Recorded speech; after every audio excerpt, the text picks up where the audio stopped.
Plat Chat, episode 156. Avast, what's with the height share? Yeah, what's going on? It's just a different camera. I think it's just a different camera angle because I'm in Austin. I mean, like, because I just lowered it and this is the lowest it goes. Can you show it? Can you actually like pull up the chair? Check it out. This is what we have in the Plat Chat studio. Oh, it's a regular like office chair. Oh, I see. Oh, it's just $5 Walmart chair. That's all it is. That is it. I think it's just. Yeah. I think it's just different than my usual setup. Everyone's used to see me somewhere else, and now I'm in the studio. No, you know? I just didn't think chairs at the Plat Chat compound would be that tall, but apparently they are. No, well, you have to remember that we have to raise Josh up, you know, a bit. He wants to look taller. He wants to look taller than he really is. He wants to tower over the opposition. Yeah. Yeah, he doesn't like his stature as much, so we get to really tall chairs. Yeah. You guys were chatting a bit about your journey in Austin, and I just got asked, do you guys drink every night?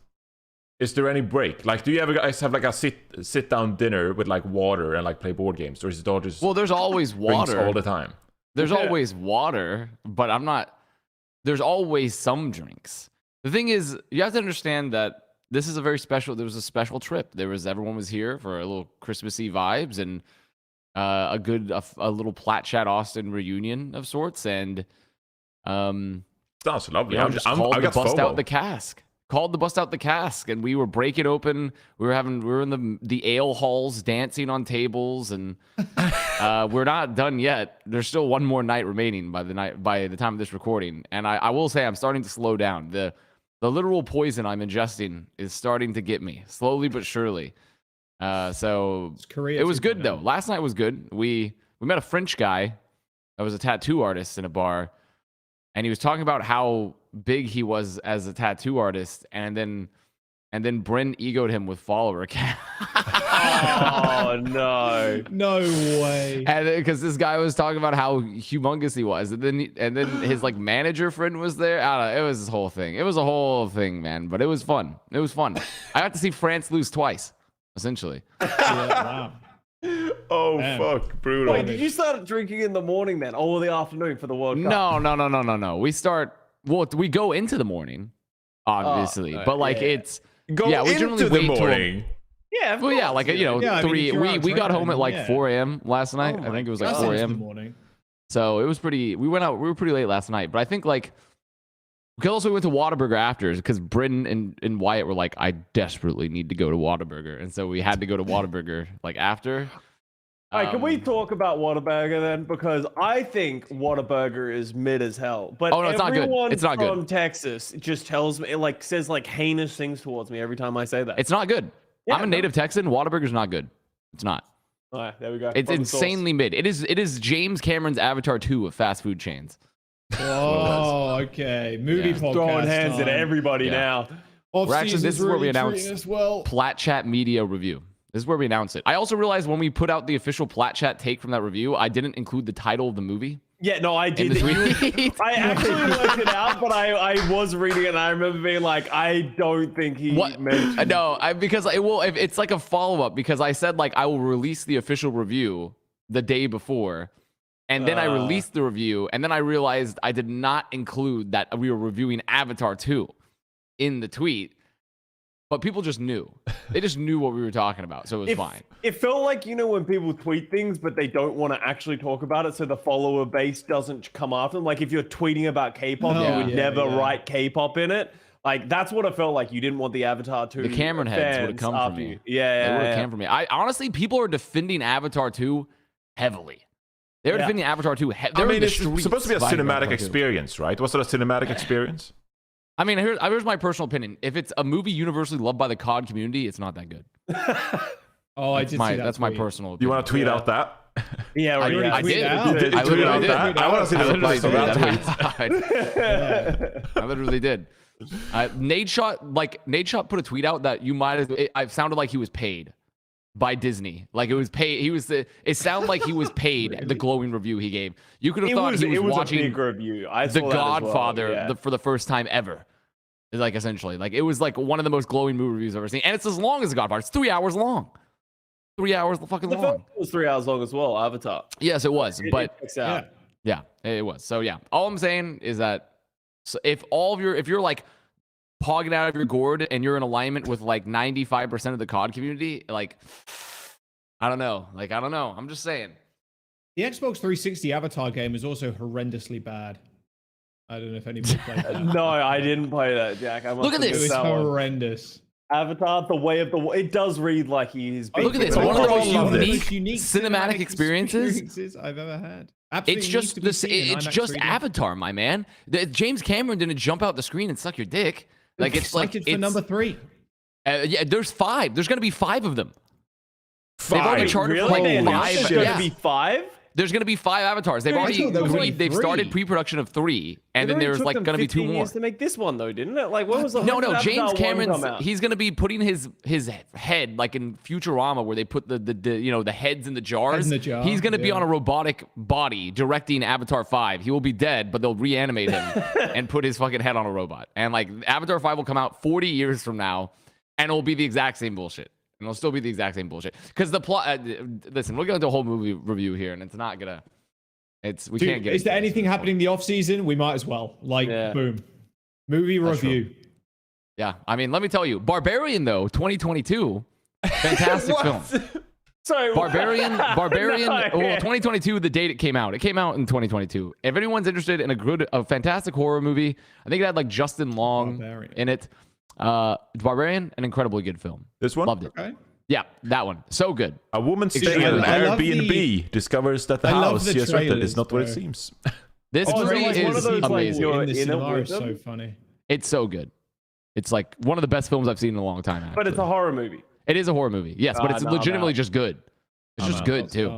I did enjoy it. Like it's from the same producer of It, right? Yeah. There's a scar it's kind of like that. Every time there's a scar score in a movie, it's a good movie. So, and he was in it too, right? He was the. Dude, he looks like. Yes, he was the other Airbnb guest. Okay. Oh, he's Swedish. What a surprise. Yeah. No, the entire Skarsgård family. They're goats. They're goats of the Swedish, movie industry. Movie. Yeah. Are they? What's a good Swedish film I would watch with him in it? Troll Hunter. No, I'm saying it's like globally, like the Swedish movie industry exported the Skarsgård family, and like the. But is he in any Swedish films? Fuck no. I haven't watched any of his. I haven't watched any of his movies. You have the hard copy of it. Deadpool 2. He's got the actual case. Okay, let me fucking look. Hang on. What is he? What else is he gonna get in? Yeah, what are we looking at? Tons. I brought so many of my Blu-rays back from the UK. Wait, you actually brought DVDs? Hot Rod. Hot Rod No was way. No, man. What are we fucking? The Godfather collection. Sure. I've never seen The Godfather. Yeah, and then the Lord of the Rings. Okay. I've got Rome, the series over there. I bought these, dude. Okay, let me tell you something real quick. Let me tell you a quick life hack when you work in a game store back in 2014. When you trade in Blu-rays, right? There's a SKU code for some Blu-rays, right? But sometimes Blu-rays don't scan. So what do? The generic code. $5. I got the whole fucking Godfather trilogy and all these other fucking Blu-rays. $5 each. Like, so you're saying you just thieved from them? How old were you in 2014, Jack? How old were you in 2014? That's not true. I don't know. How old am I now? I don't know. I don't know. Jack, I genuinely don't know. You could be 32 or you could be 22. It doesn't even say on Wikipedia. No one knows. Really? Yeah, it doesn't say your birthday on Wikipedia. Yeah, you're 20. I was about to say, you're 1 year older than me. I worked in the game store from like when I was 16 until I was like almost finished university. I worked there for like 6-7 years. I know all the ins and outs. I just love the idea of 16-year-old Jaws being like, "Oh, what a steal! I'm getting the Godfather collection for $5." Yeah, for $5, it's on Blu-ray. That's like $80 fucking dollars showing on Amazon. What do you even own that you put a Blu-ray into anymore? Do you have a Blu-ray player? I do have a Blu-ray player. Yeah, it's one of the really tiny ones. Yeah, I used to own a PS3, which I also got for cheap at work. I'm gonna be real. I'm not gonna own any physical media anymore. I don't own physical media. Why would you? I literally don't. Because they were $5. If the world is hit by like an errant solar ray and it fries all of our electronics, I'm fucked. Come around to my house. I'm just straight fucked. Like I own nothing physically. If that happens, then fine. I'm fine with being fucked. Right at that point, it's over. Fucked. I mean, yeah, that's true. Yeah. I'm just like, I don't want to own. I don't want to be. I want to live Marie Kondo style. I want this space to be happy. I want it to be decluttered. And that means I'm a serf and I own no physical things. Jaws has a VHS player in the back, just like to bring out for the special occasions. Don't get me started, bro. I just Don't get imagine me Gotta started. roll back the tape, you know? I just imagine Jack playing movies for his fish, like because he's pulling them all from where the fish are, and he just runs them on Blu-ray DVD. For I all his fish could. to I watch could The set up a TV Godfather in that on corner, repeat. bro. I could set up a TV see, right I there. do. And then the fish aquariums are right there, man. Speaking of which, you got new fish the other day. Respond to stimulus? I don't think they really do. Like movies? No. Don't think so, right? They're just their brains are way too small. Yeah, they're just a giant like. They respond to food, and you can teach them. You can give them a Pavlovian response if you like. When you get new fish, I'm trying it with mine now. If you get new fish, which I've just got, chili rasbora, by the way, fucking sick fish.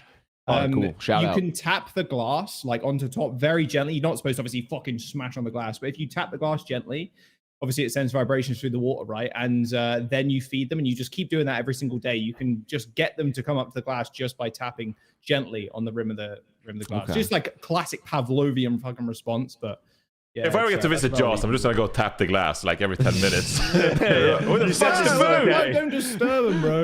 Dude, Come on, James man, Cameron you're should have ruining my consulted with experiences. you with The Way of the Water. Maybe The Way he of the should. Water. That yeah. movie is very aquatic based, and they should have consulted with you 100%. I know. The Pavlovian response, man.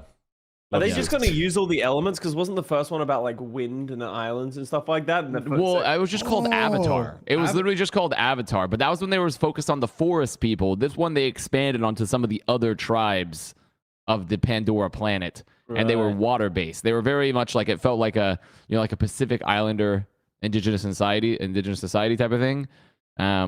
Did they finally mine the unobtainium? Or Yeah, whatever dude. It's called? No, well, listen, you don't get me started because we're gonna start putting spoilers out there. We're gonna start putting spoilers out there, and people haven't seen the film yet, and so I don't think we should do it yet because there's a huge rant about the unobtainium plot point from the first movie that could happen. Okay, And Johnny, and write be a this spoiler. down. In 2 weeks, we're spoiling Avatar 2, and we're Yeah, gonna you have whole 2 weeks podcast to watch, episode. viewers. 2 weeks, Yeah. In 2 and then we weeks. discuss it. All right. The first episode of 2023. Yeah, it's a movie. Really Perfect. There's going to be so much free agency shit happening by then. There's going to be so many. Unless the teams free moved. agency window It gets doesn't pushed matter. about this. again. Is it It though? doesn't matter. When is the off-season deadline thing that they probably The aren't free going to agency move window back? starts the 25th. I No, believe, 25th of right? January? 23rd of December. It's like 2 December in days. 3 days. Yeah, 3 days. Okay. Wait, Johnny, so I feel like you should know this. no, but they moved it back like 2 times. Yeah, so- and this is their Yeah, date they that they did, moved yeah. it back to. Is the 23rd. Okay. Yeah. Now that's supposing they don't push it back again because of the APAC apocalypse. So but, they're like, gonna who drop knows? all the signing news on Christmas. On This- Christmas, yeah. Amazing. Pretty much. Yeah. That's the- Well, that's I the don't. I doubt presents they for will everybody. unless they have the graphics pre-made because a lot of orgs are like, they might already have their agreements, but there's no guarantee that they have made anything in their in-house yet for graphics wise and stuff like that. It depends on the organization. So like, especially Yeah. because everyone's going to be off for Christmas. So like, it really just depends if we're actually going to get news from everyone because some orgs are still going to be on hiatus. Yeah. Actually. Shout out to the social media people, the folks in charge of Yeah. the announcements. Yeah. You know, at this Yeah. time, Shout out. don't stress Except yourself for- out over Christmas. Enjoy the time. Except of for Christmas. Shanghai because they've fired all their social people and shut down their socials. Wait, did they So- actually? Yeah, dude, you literally did you Yeah. not? Did you miss that announcement? I might have Shanghai missed literally that. I feel like you shut should their know office. this, Custa. They let Their go of office the. is closed, man. Their Wait, office they actually closed everything? they closed everything's closed. They literally they announced a while like 2 weeks ago, man. Like almost like I What? think like- I might have Oh, been. I was. They- dude, Yeah, I we think were I in was traveling Korea. or like busy. Right yeah, at that time. yeah. They literally said like on Twitter, they're like, hey, by the way, this is the end. The social medias, all of us are gone. Yeah, I We're was like, shutting this it is down. the last tweet. Like they literally is said the that. Like last I'm not tweet. even kidding. Wow. I'm being non-ironic. They essentially said, yeah, it's over. And then it sounds like that. Essentially sounds like Shanghai is done. Like they're just done. That's what it sounded like to me. yeah, I mean, So following the NetEase news, like it's not too surprising, like Yeah. because they're run by NetEase, right, or funded. yeah, they're I'm literally trying to find owned and funded by NetEase. So like when you think about like the most poison pill you could give to an organization is they're owned by the company where the negotiations fell through to distribute the game that you can play. Like there is no Yeah, they've not worse tweeted possible. in a month. Yeah, Yeah, no, they I said and their they social media won. person said we're shutting down the socials. The socials are done. I can't. Good night. Oh, was that Goodbye. on their personal account? Because I can't find This that is on the, their personal. I believe this is on their personal account I have to go find them again. yeah. But Wait, why do they have a square profile picture on? because they rolled new. out on Twitter. All the corporations now have square profile pictures. Oh, and yellow. I think tick it's badges. their new way of like protecting Oh. like businesses and stuff like that, and Yeah. stuff like that. Yeah, sure. I Twitter- mean, Twitter's the a yellow work in check marks progress. already It's in could sort of beta do right that. Twitter's But- a social experiment, bro. Dude, Jesus Christ. we're gonna delete that. New shit, shit We're every gonna day. Who move knows? onwards. Yeah. It's an ongoing story. Real though, real. Anyway, Yeah, you I guys love want to talk some Overwatch then? All right. Yeah, let's do it. We're on the way. So here's what happened. Obviously, we haven't done a proper like Overwatch Esports episode in like a month since I left and you guys were in Korea and like ever since then. So we have lots of news to catch up on. But I don't want to make a boring, just like 3-hour episode where we sit down and just like, here's what happened to this team, here's what happened to this team. So I'm reinventing the wheel unnecessarily, and I've just gimmicked the hell out of this. So we're going to rank. Fuck, I should have brought us some power ranking tool of some kind. Can't just write this down. But we're going to rank the least surprising news, the most expected news, to the most shocking, the most surprising, just like mind-blowing news. And we're going to start with the news that we kind of expected, you know, not a big story, not a big deal, but, you know, maybe happy to see it, maybe we're unhappy to see it. And we'll end on the most shocking news that's just like, what the fuck? How did this happen? Just out of nowhere, out of the blue. All right. Do we get the game? That's all right. Yeah. Yeah. I mean, how are we presenting it exactly? Like, are you presenting the news and then we rank it? I've written down several topics and I'll walk through them. But I've just... Give it a scale then. Let's do it a 1 to 10. 10 being the most surprising, 1 being the least surprising, and then we can kind of, you know. And then we discuss. Here's what I think. I think I'm gonna bring up a Google document thing, and I'll just rank them from there. Because like a number. How Google Doc is crazy. Like Google, all the Google Office. Like I remember you had to you have to own Word. Yeah, back in the It day. sucked. and it was sucked. expensive as Major well. dick. Yeah. And now we just get it for free. Yeah. Yeah. It's just Google really up in the game and both. I can't wait until they introduce a battle pass. Yeah, once they have the Google Battle Pass, The Doc Battle for Doc, Pass. you need Can't 50 wait. hours of putting in your templates, and then you can unlock the Excel sheets. You can unlock Google Sheets. No, they're only at that cosmetics. point. They're just They're only cosmetics. cosmetics. Yeah, Yeah, you change the frames of the Word documents. Do you remember when you could do that, by the way, back in like way back in fucking school when you first started using computers and shit? And like Microsoft PowerPoint or the the big formatted text and shit like that. That was sick. I Made your vaguely remember it. presentations Yeah, epic. I remember my keyboard lab in school. They had these crazy plastic covers over the keyboards, Oh, and really? that's how we learned how to Protect from type. food. That's how Oh. they taught. Yeah, I was like, they don't want children to like destroy the stuff, and then they taught us how to type on it because it was like a really exaggerated keyboard layout, and that's how I learned to type. I'm thinking now, did you guys have that learning to type tool that we had in Australia where you were a koala and then you like have to like travel through the outback by learning how to No. type? Well, I'm no, I saying don't that- have the I would say not an Outback one, but yeah. we had That something was legit. similar. You guys missed out on an experience. we You guys definitely did. had software like that in the US where you completed Yeah. various tasks. It just wasn't Outback themed. Yeah. So, yeah, we didn't have that What's the point? cultural Australia be element to us. I wish they had gone like more. It would have been more fun if they had chosen like those sort of. It's like, okay, now here we are in Gary, Indiana. You have to type your way to live. Get out of the city, quick. And then like stuff like that. Like they could have done a House of the Dead, a Typing of the Dead type of situation. Oh, Yeah, yeah. Typing the Dead is such a good game. But, All yeah, right. we didn't I do have a PowerPoint certification from Microsoft for using Microsoft PowerPoint 2002, though. Like an official Oh. certification. I Did you bring that back from the UK? Did you frame it? I regret not bringing it back. I should have framed it. It's pretty bro, sick. that actually would have been sick. That's one of those things Signed like by you have that Mr. framed Gates. certificate. That would have gone hard. Things that go hard. Right next to the diploma. The would've been Microsoft sick. 2002 PowerPoint presentation certificate. All right. Okay. I've got 20 news items for you, okay? This is not the complete list of everything that happened so far in the off-season, but it's, probably the most important things. Maybe I missed out on one thing. So, we're going to reorganize this list of 20. At 20, we're going to have the bottom, like the most expected, okay, could have seen that happen, not shocking at all, very expected, to be honest. And at the top, we're going to put the most shocking news item. Now, Custa has to leave at noon, so we got about an hour 40. In Plat Chat fashion, this will take 5 hours, but we're gonna speed it up and we'll make it happen. Okay, so here are the news items, especially for you audio listeners. Okay, here are the 20 things I've written down that's happened, and we're gonna rank them. Okay, Atlanta Reign signing Stalker, Atlanta Reign signing Lip, Atlanta Reign signing Wizard Young as a coach, Atlanta Reign releasing Kai, Toronto dropping Chorong after giving him a mega contract, allegedly, last year. Vegas Eternal sticking with their roster despite going 1 or 264 or whatever they went. They won one match. I can't remember their loss record. Gator becoming the new head coach for the Atlanta Reign. Rumor that New York wanted to pick up an underrepresented gender roster. NetEase, Chinese Blizzard license expiring and failing to renew, so far anyway. Carpe going to Valorant. The Overwatch World Cup returning for 2023. Seoul Dynasty releasing Profit. Houston Outlaws cutting Dante. Houston Outlaws cutting Merit. Florida Mayhem signing Merit. Washington Justice picking up Garamase as GM and head coach. Isiaki and Legion going becoming free agents. Coach Moon announcing he's a free agent and not with Shanghai. Pre-announcing Boston will not pick up Punk and Crimson for 2023. And Hangzhou Spark dropping Alpha E and Irony. So you could change this up a bit. Sorry, yeah? Can we add Paris adding Empress as head coach as well? I think that's one that should be on that list actually as well. extremely noteworthy. Yeah. Okay. That is something that's very noteworthy. I had Paris here somewhere. Yeah. Yeah. Vegas. Come on, guys. Oh, yeah, sorry, Vegas. Vegas. Vegas. It's the My Vegas bad. Eternal. Isn't it be guys, surprised they didn't change their logo? I briefly went to your shocking. Discord, Connor. Yeah. And there are brain cells working in there because they removed the head of the chicken and it was just like an infinite logo. And it was like, what the fuck? That looks fucking sick. That is really shocking, though. I Avast remember they made Discord. the tweet, and I'm like, It makes no sense. You're just going to Even take if the you- rooster?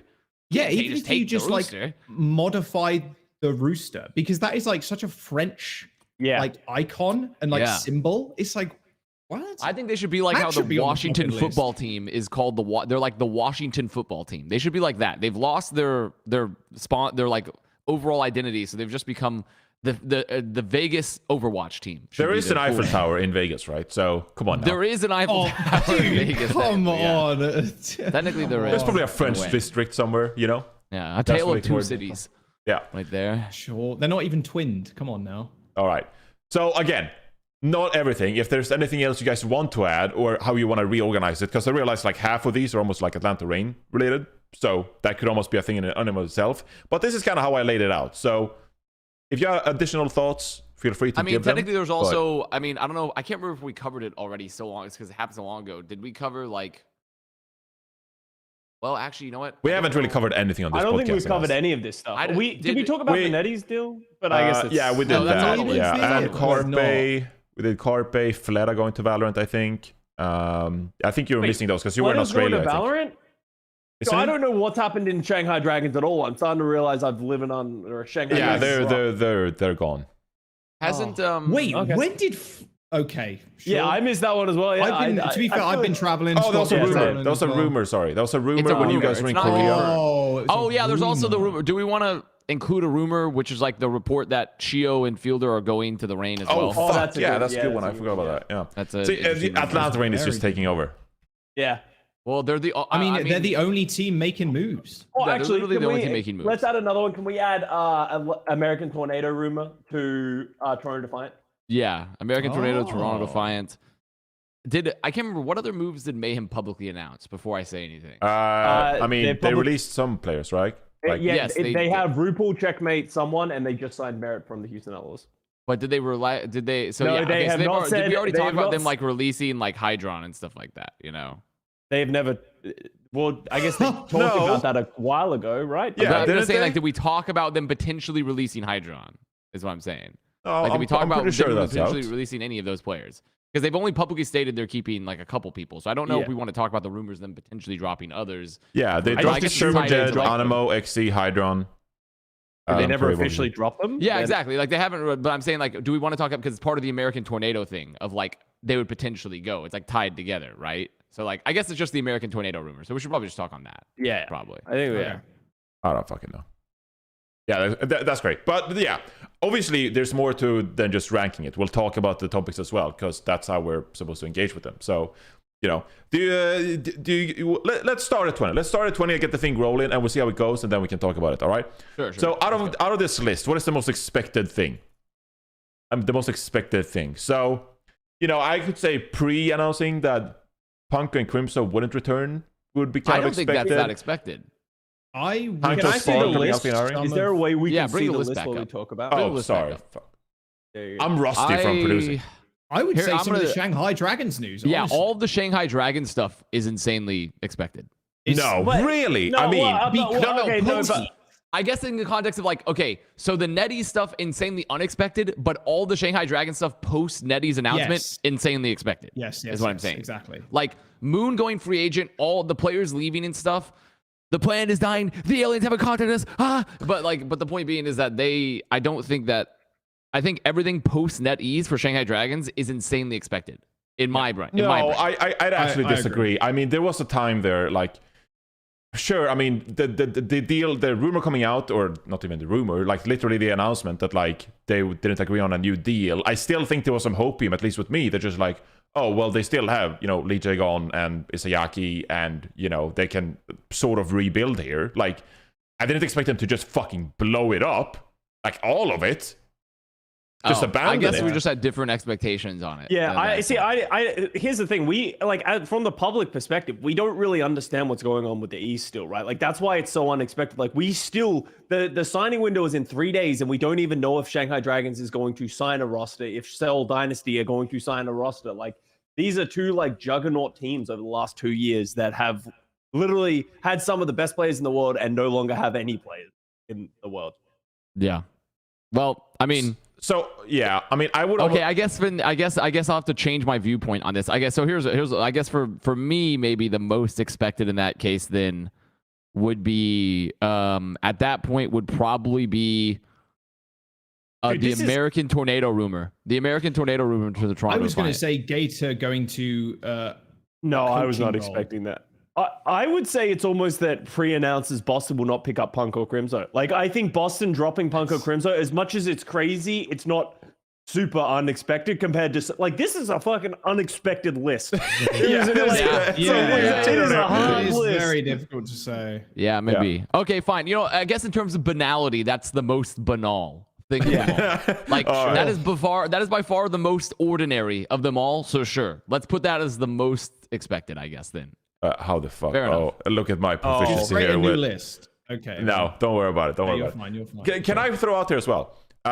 Vegas Eternal signing Empress as head coach. That kind of like she's had a lot of success in Contenders, right? So I didn't think it was expected necessarily, though. But it's a reasonable pickup. Like they needed a head coach change. I feel like they needed to do something, right? Yeah. Yeah, and I mean, having a head coach change is definitely expected. I mean, same thing with if anything, I would say the Washington Justice getting amazed. Yeah, I think. Yeah, I agree with that. If we're sticking with the benign like idea of like, it's like these are normal things of these teams signed new head coaches after having very poor results, and like I think both the signings of these head coaches make sense. They are the most qualified and most experienced coaches within the space for those. So I agree that those could be pretty expected for this season. Yeah, and then Gator becoming the Reign head coach. I don't think it was like insanely expected, but it was like something I could see happen. It was like clear he was shifting to that role, even like when I was talking to him at grand finals and such. It was very clear that was kind of like the role they've been shifting to all year and things like that. So I'm willing to go. Yeah, the Gator, Vegas Eternal signing Empress and then maybe Get Amazed. I think would be my next two potentially. Yeah. So, what do you think about Gator's prospect of becoming the Atlanta Reign head coach here then? I mean, if they've been transitioning like that during the season, then I guess there won't be too much of a difference. So, here's the thing. The thing that surprises me about the whole signing is that it's not that Gator is the head coach. It's that Gator is the head coach, and then they signed a fully Korean roster. Like, that's the like, except for Hawk. Like, they have like this crazy like list of Korean players. And it's like, well, how is Gator going to be able to interact with a roster like that? That's really where my big question lies for this Atlanta Reign team. Because on paper, with the players that they've signed, they are one of the best in the league. The question becomes, how is it going to function? Obviously, we'll talk about Wizard Young and his addition as well. But I'm kind of curious to see how that's going to play out. Yeah, I was assuming what was Wizard when Wizard got signed, remind me, was he signed as an assistant coach or as an analyst again? I'm not sure, honestly. I can't remember what his official title was. Is there really a difference between those two things? There's theoretically a difference because like for an analyst position, I don't necessarily expect him. I wouldn't necessarily, because that's the role he seems to have thrived on a lot more in his coaching experiences, is like I wouldn't necessarily expect him assistant coach. Okay, so and as assistant coach role, I would expect in that case, Wizard Young would probably be doing a lot of the mediation between Gator to the Korean players. They might also get a translator as well, Well, they're gonna need to, right? Yeah. Well, I mean, Wizard Young is very literally fluent in have to, English and Korean. Oh, is he? I didn't know how Yes, fluent. I knew he's he's pretty fluent in both. He's Who was actually this? he's very well spoken in English as well. Like Wizard Young. he's very fluent.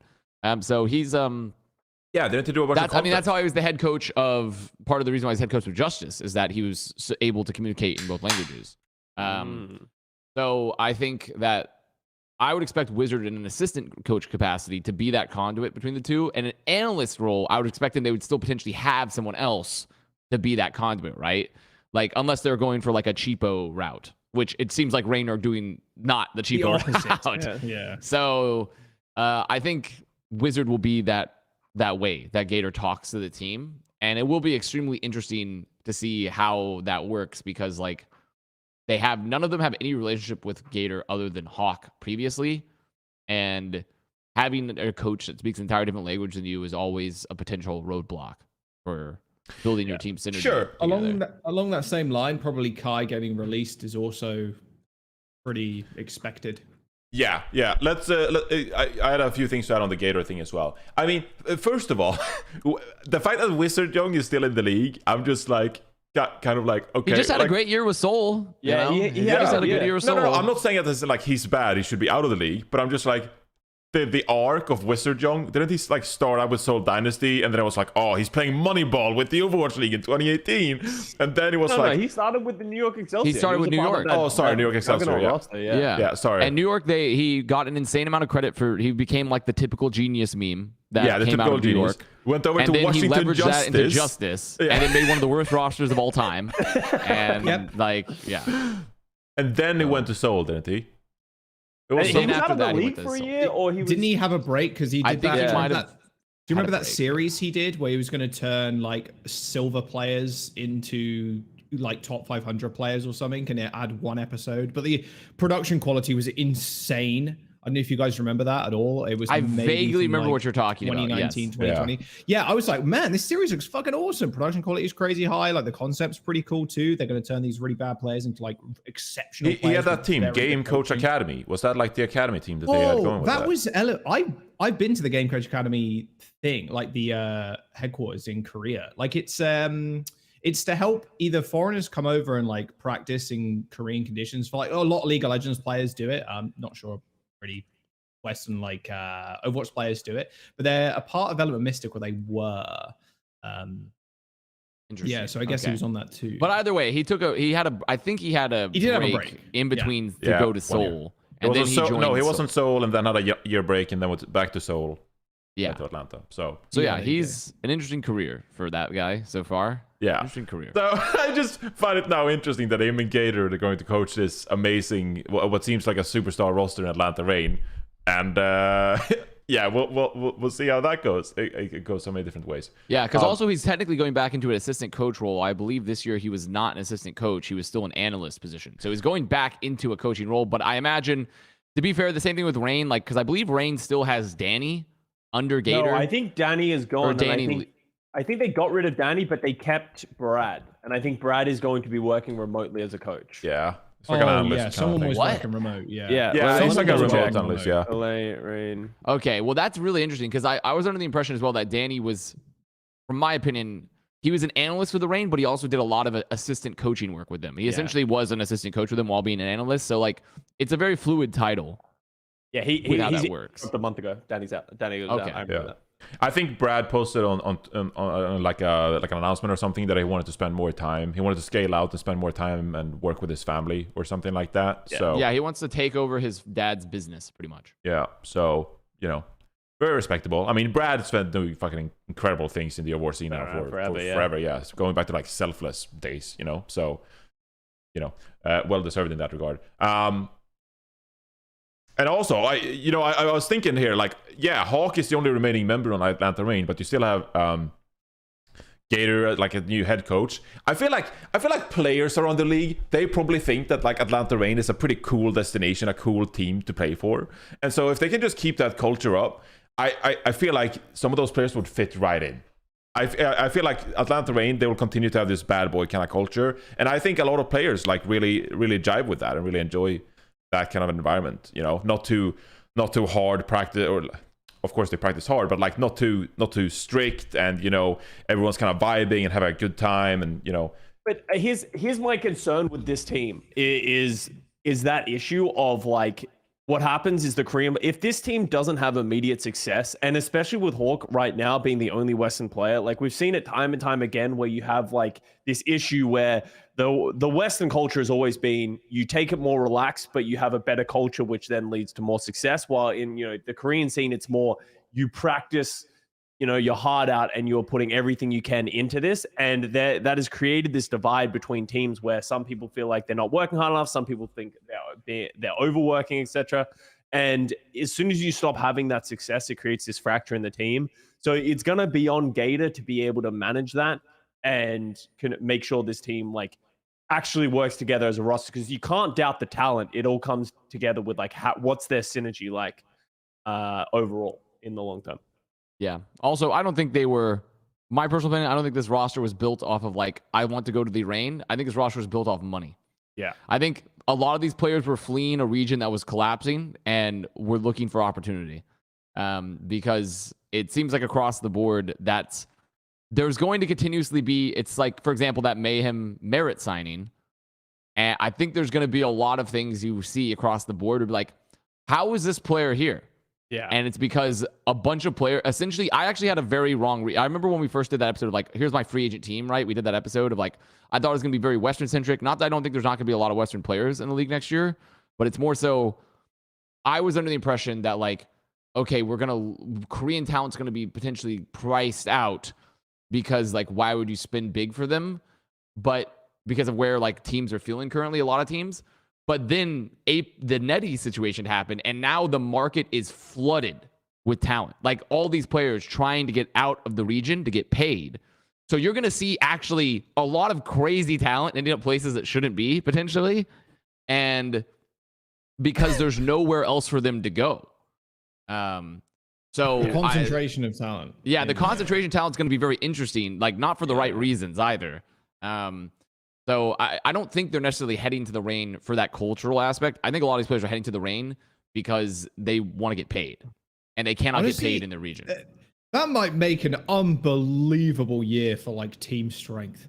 Like holy moly, if you're concentrating a lot of the talent, I think as well. Like teams that we were rating aren't going to be good anymore, and like some teams that like historically, even without changing their budget that much, are going to go from a team that like can't even compete really with the big dogs to like they might be able to acquire a good roster that can compete with the top end just because of the massive sort of squish of salaries that is sort of being rumored in this offseason.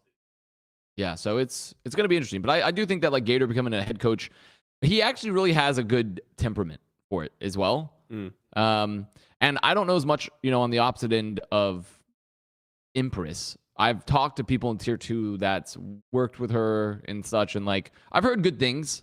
And she's been with successful rosters.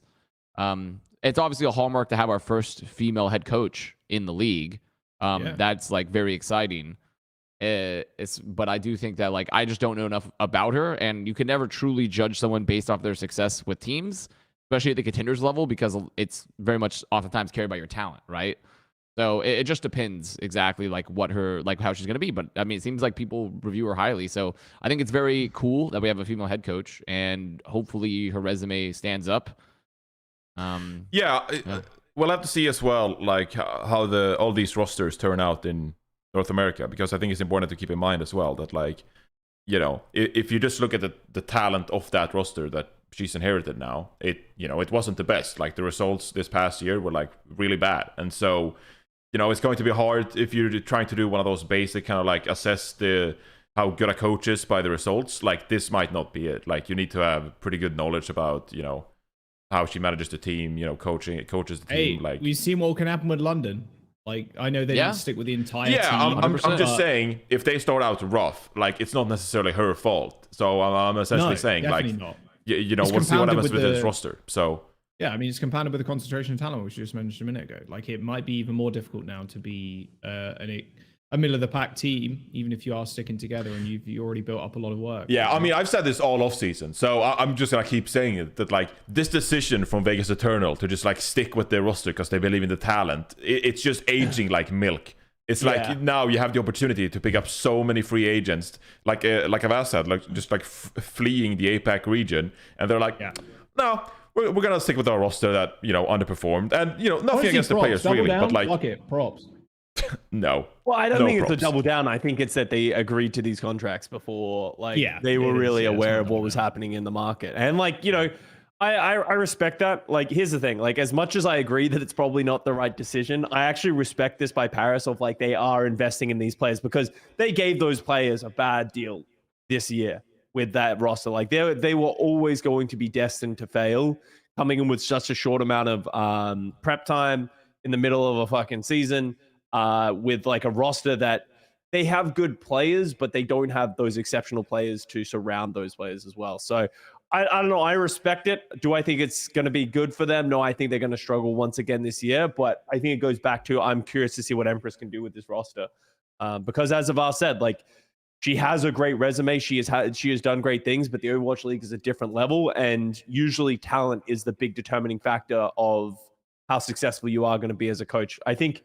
Deepe did an interview with Yiska, sort of talking about like, what do you think the value is of how much influence you have as a head coach compared to just the talent that you have? And I think that they came to around 50-50 of like, or maybe even a little bit. I think Deepe said a little bit more of 70% of the time it is the talent that carries the roster and not as much the head coach. You can only do so much with such, with certain amount of talent. Yeah, still though, like, so that would be 30% up to the coach then in that 70-30 example. And I don't know where the 50-50 number came from, but that's still a huge as I said, I might be number. Just making, like, I can't remember the exact numbers. That's a massive number for one individual in the team, or a staff. Sure, a coaching staff. Yeah, sure. So still, like, coaching has huge impact in the results, in the outcome of your team. So yeah, but yeah, I don't have any respect for keeping the players. Sorry, guys, you could have done better, my opinion. Moving on. Next thing here, after Gator becoming Atlanta Reigns head coach, something expected out of this mix here. Washington, I think we mentioned Washington picking up Get Amazed. I think Washington would probably be... Wait, don't we already have... Wait, shouldn't we also... I think... Yeah, it probably should be Washington. Yeah, it probably should. I'm not thinking about it because I was looking at like the Vegas keeping their roster, but that was not super expected for me. It's definitely more of a middle of the pack expectation for that. So yeah, I think Washington can get amazed as a GM and head coach fit my expectations pretty heavily because I'm like, okay, I knew they're going like for an insane rebuild and they're shifting their culture entirely. Pre is gone. Like it's very clear they've shifted their whole organizational focus. So I'm like, okay, getting one guy to do two jobs and also probably pivot to a Western roster. Yeah, that makes sense. That makes a lot of sense. Yeah. So, good pickup. We'll see what kind of team he puts together. Yeah. I'm interested to see. We've got to put the Shanghai Dragon stuff next, right? Just off the NetEase shit. I mean, I'm not backing down from that point. Like, as soon as we heard about the NetEase stuff being potentially like shaky over in the East, it felt like it was coming. Plus, I'm looking at the list now, and there's all this other shit is like, holy fuck.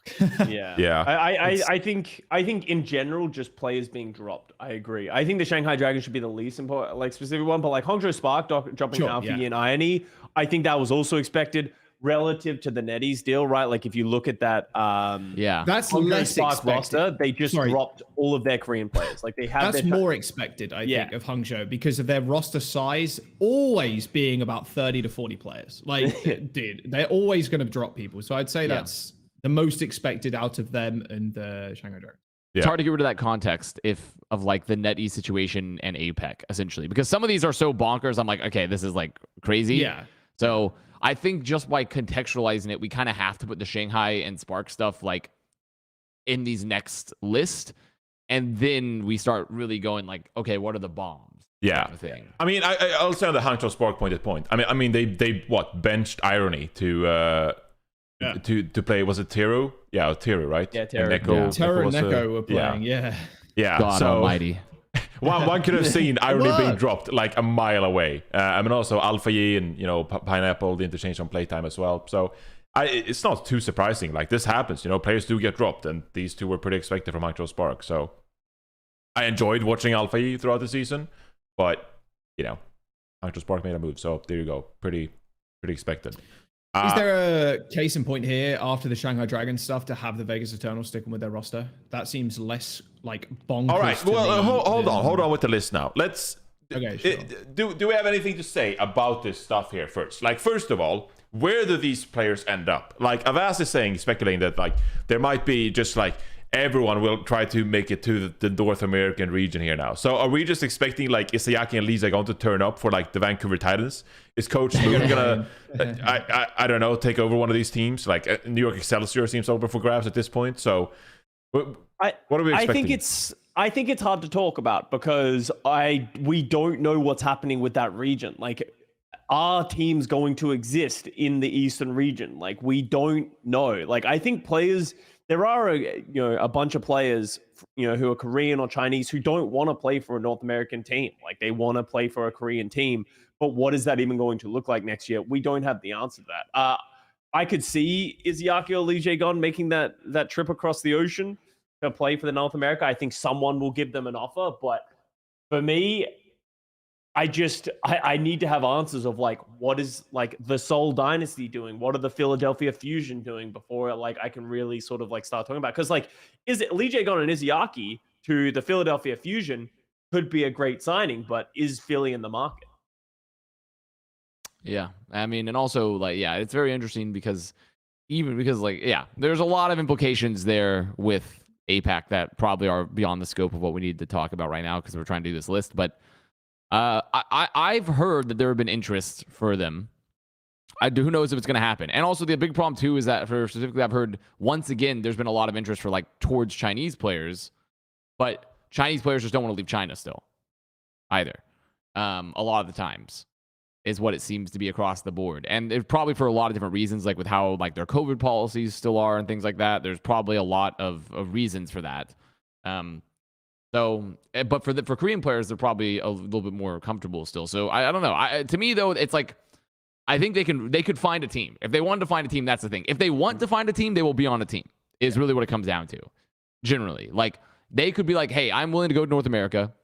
I'm willing to like do X and X and X, and people will sign them. It would happen. It's just, are they willing to? Well, okay, what teams are in the market then? Like from what we know in the North American region from right now, what teams are in the market for Korean players, like top end Korean players?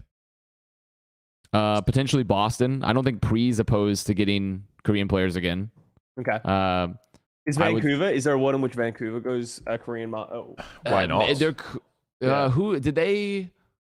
Remind me, Vancouver. Deepay's gone, so we don't know their current coaching staff for Titans at all. We don't know like rumors about Vancouver Titans, but yeah, it doesn't Baroy is the GM. Oh, that's right. Yeah, they got Baroy and Askoff. That's true. Yeah.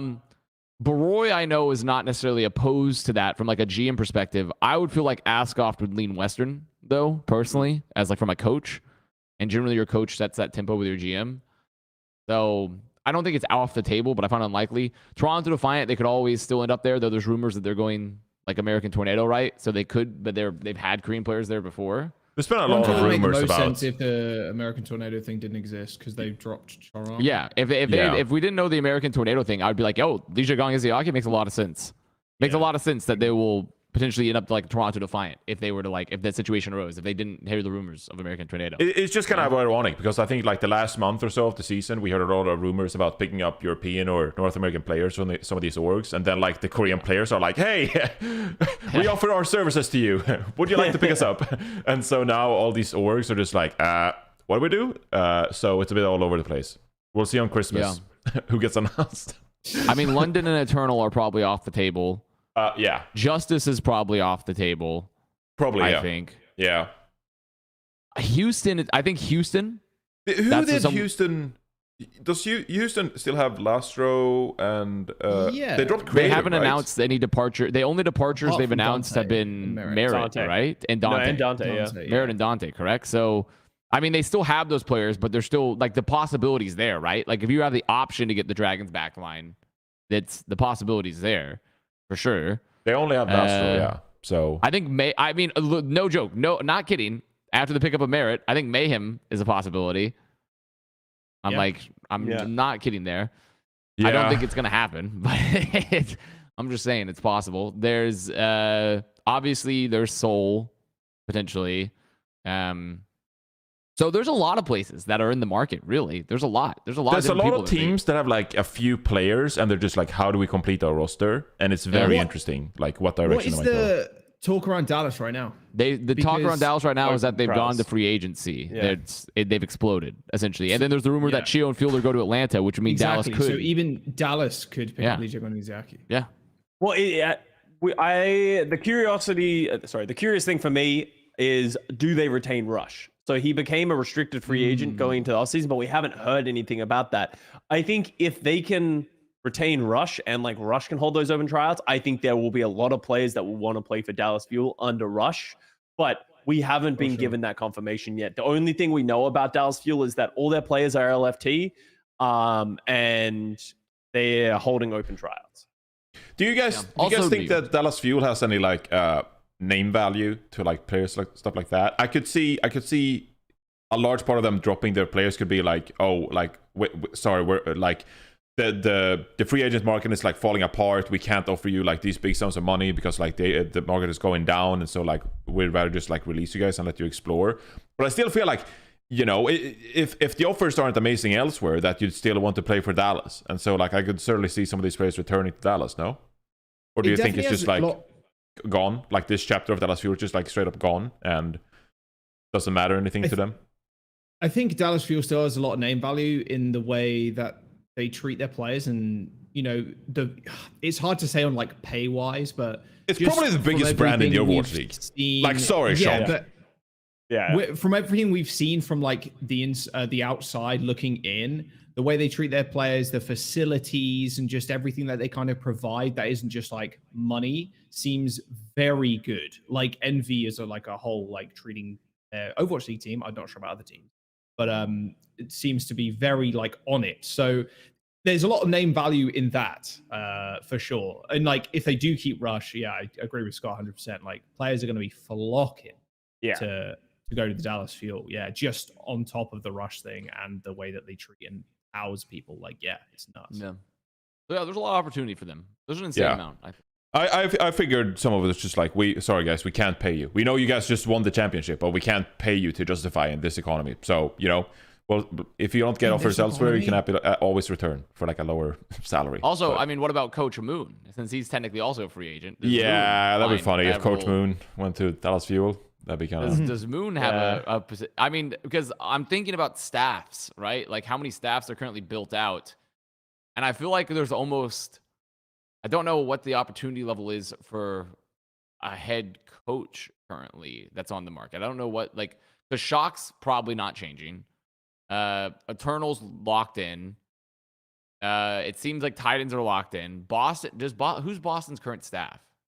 Other than Pre? I think it's only Pre still to this day, right? Yeah, weren't they going to hire a head coach and then do the roster based on... Yeah, he said, I don't want to do anything until I hire a head coach, and then I don't think ever... Oh, no, wait, what? No, Washington has to get amazed. Yeah, exactly. That's what I'm saying. But that's what we're talking about. Boston, not just. Who knows what's going on with Florida and Gunba? You know? Yeah, I mean, Mayhem hasn't announced any coaching departures as far as I'm aware. Houston still has Junkbuck, right? Yeah. Well, actually, no. They have announced one coach departure. Actually, day one, one of their assistant coaches left, and also one of their team managers left. But Wingchip, Gumba, and Gravy, I believe, currently are still there. So lots of players these guys to go. All right, let's move on with the show here. Next, we got where we're going. So we're done with the 17 here. Isayaki and Lee Jong becoming free agents. Now, I'm sorry, the rest of this shit is just like, what the fuck? Vegas Eternal, maybe? So, some Vegas Eternal, I would say that's like definitely above the Dragons thing, but the rest of this shit is off the fucking goo, bro. I don't know how many lost. Was it 19? 23. 23? 23, yeah. Sorry. 20, dude put 200 and... Like, sorry, I didn't... Vegas Eternal hater, Jonathan Reinforced Larsson. Johnny's starting early with the hate. I'm gonna put here's my top. I'm gonna put them 20th in our preseason power rankings, and you know that'll be it. Yeah. We don't have time to talk more about them. Okay, let's pick, like, here are the two most likely for the next category for me. Okay. Because in terms of just like when I'm looking at this, is like the two most likely for me are Vegas Eternal keeping their roster and Atlanta dropping. We didn't move and American maybe Tornado Atlanta dropping, and then also actually, yeah, I think it would actually have 3: American Tornado, rumored to Defiant, Eternal keeping the roster, and then Rain releasing Kai. Those are my top 3. Are we sleeping on Carpe going to Valorant? I feel like that didn't come out of left field for me. Like that, it actually kind of made sense. True. It was surprising, like that it had happened, and it's cool that it happened, but it wasn't like this big unexpected thing. Like Carpe was already on it with his way out of Overwatch. It's cool he went to Valorant though. It was pretty benched, it's kind of unexpected within the manner he did it though, because it's, in my opinion, the reason it goes up the list is because he didn't go to like an Ascension team, right, which is their tier 2 circuit. Yeah. He got directly into a franchising team. But I don't care about that. Like that's. But the thing is, that's inherently more shocking, right? Because he's like not. It's like their first year of franchising. They have the most talent, like the most like locked in potential talent pool, because there's X number of teams, like season 1 Overwatch League, right? Like there's only so many places to go, and the roster sizes are also smaller. And he ends up without playing any competitive Valorant at all on a franchise team. Yeah, literally 0 the first year of franchising. Like that's bizarre, right? That's like insane. That's insanity. Some would say nepotism is the word that you're looking for. Yeah, he did go to T1, who are the part owners of Fusion, or own Fusion. Yeah. So it is very interesting, that connection there, right? So overall, it was like when Usain Bolt was like on top of the world. He won like that sprint race or whatever at the Olympics, and we're like, oh, Manchester United looking into picking up Usain Bolt because he's fast. It's like, hold on now, is he any good at soccer though? Yeah, it's I don't know. I mean, I don't think it's surprising that Carpe necessarily retired or went to Valorant. It's more so just the manner he did it. So it's like, I have a suggestion. I think we rebrand American Tornado, rumored to reunite in Owl, and I think this is actually like pretty likely now. And so I think we move this below Shanghai, in between Shanghai and Hangzhou. Okay. Now here's my disagreement of why I think this is super expected. Is it's not like they're getting some of the pieces of American Tornado. They're getting like all the pieces of American Tornado. Well, it depends on what under the rumors. Right. For the most part, from what it sounds like, is they're getting a lot of the pieces thing, which is kind of crazy considering they were like scattered across the Overwatch League. But because of what's happened with all these rosters, like they actually might reunite under one banner, which is I think is kind of crazy, and it is cool. So I just think it's a little more unexpected that it's actually going to happen. It's not like they're going from Contenders to Overwatch League and someone's just picking up the Contenders team. It's like these guys all have 1 year's worth of experience under their belt now. Yeah, that's true. True. That is pretty wild then. All right. 1 second. I have to check into my Southwest flight because otherwise I get terrible boarding position. All right. Yeah, okay. Go for that. I'm putting Vegas Eternals to get with their roster at 16. How about that? Okay. Fuck. My position was shit. Oh my god. I am terrible at this thing. No way. Can I make a suggestion for the next thing as soon as you're done doing that? Sure. Sure. Can we do Carpe going to Valorant thing? No, do the Kai Carpe fucking. I think Kai getting dropped by Atlanta's not that. Yeah, crazy, I think Kai getting released by Atlanta wasn't that crazy. Like he had a good year, but he wasn't like insane. And then when you compare it to the context of his roster, I would say that's less crazy than the Vegas Eternal thing. I'd put it one place below personally. I think the Vegas Eternal thing is pretty shocking. They literally went 1-23 and they kept the exact same I think it's like I'm putting up there because it's pretty stupid. Yeah, like that's a shot. That's literally like, imagine if Shanghai Dragons coming out essentially around that tier from season 1, like, guys, we're not changing a thing.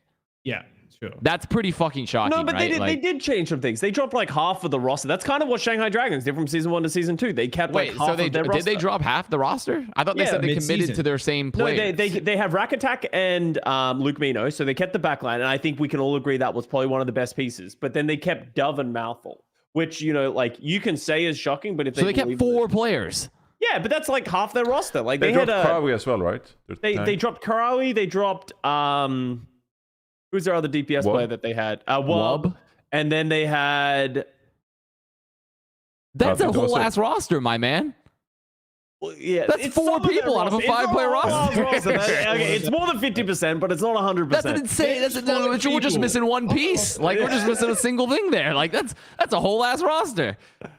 I don't know. As I said, I don't hate it because but I think they definitely misjudged what was going to happen this offseason. Like, I think if they knew going into this offseason that there was about to be balls dropped and all that kind of stuff, they would have dropped their players because there are better free agents in the market. I think if you go 1-23 and keep 4 out of 5 of your starters, that's like.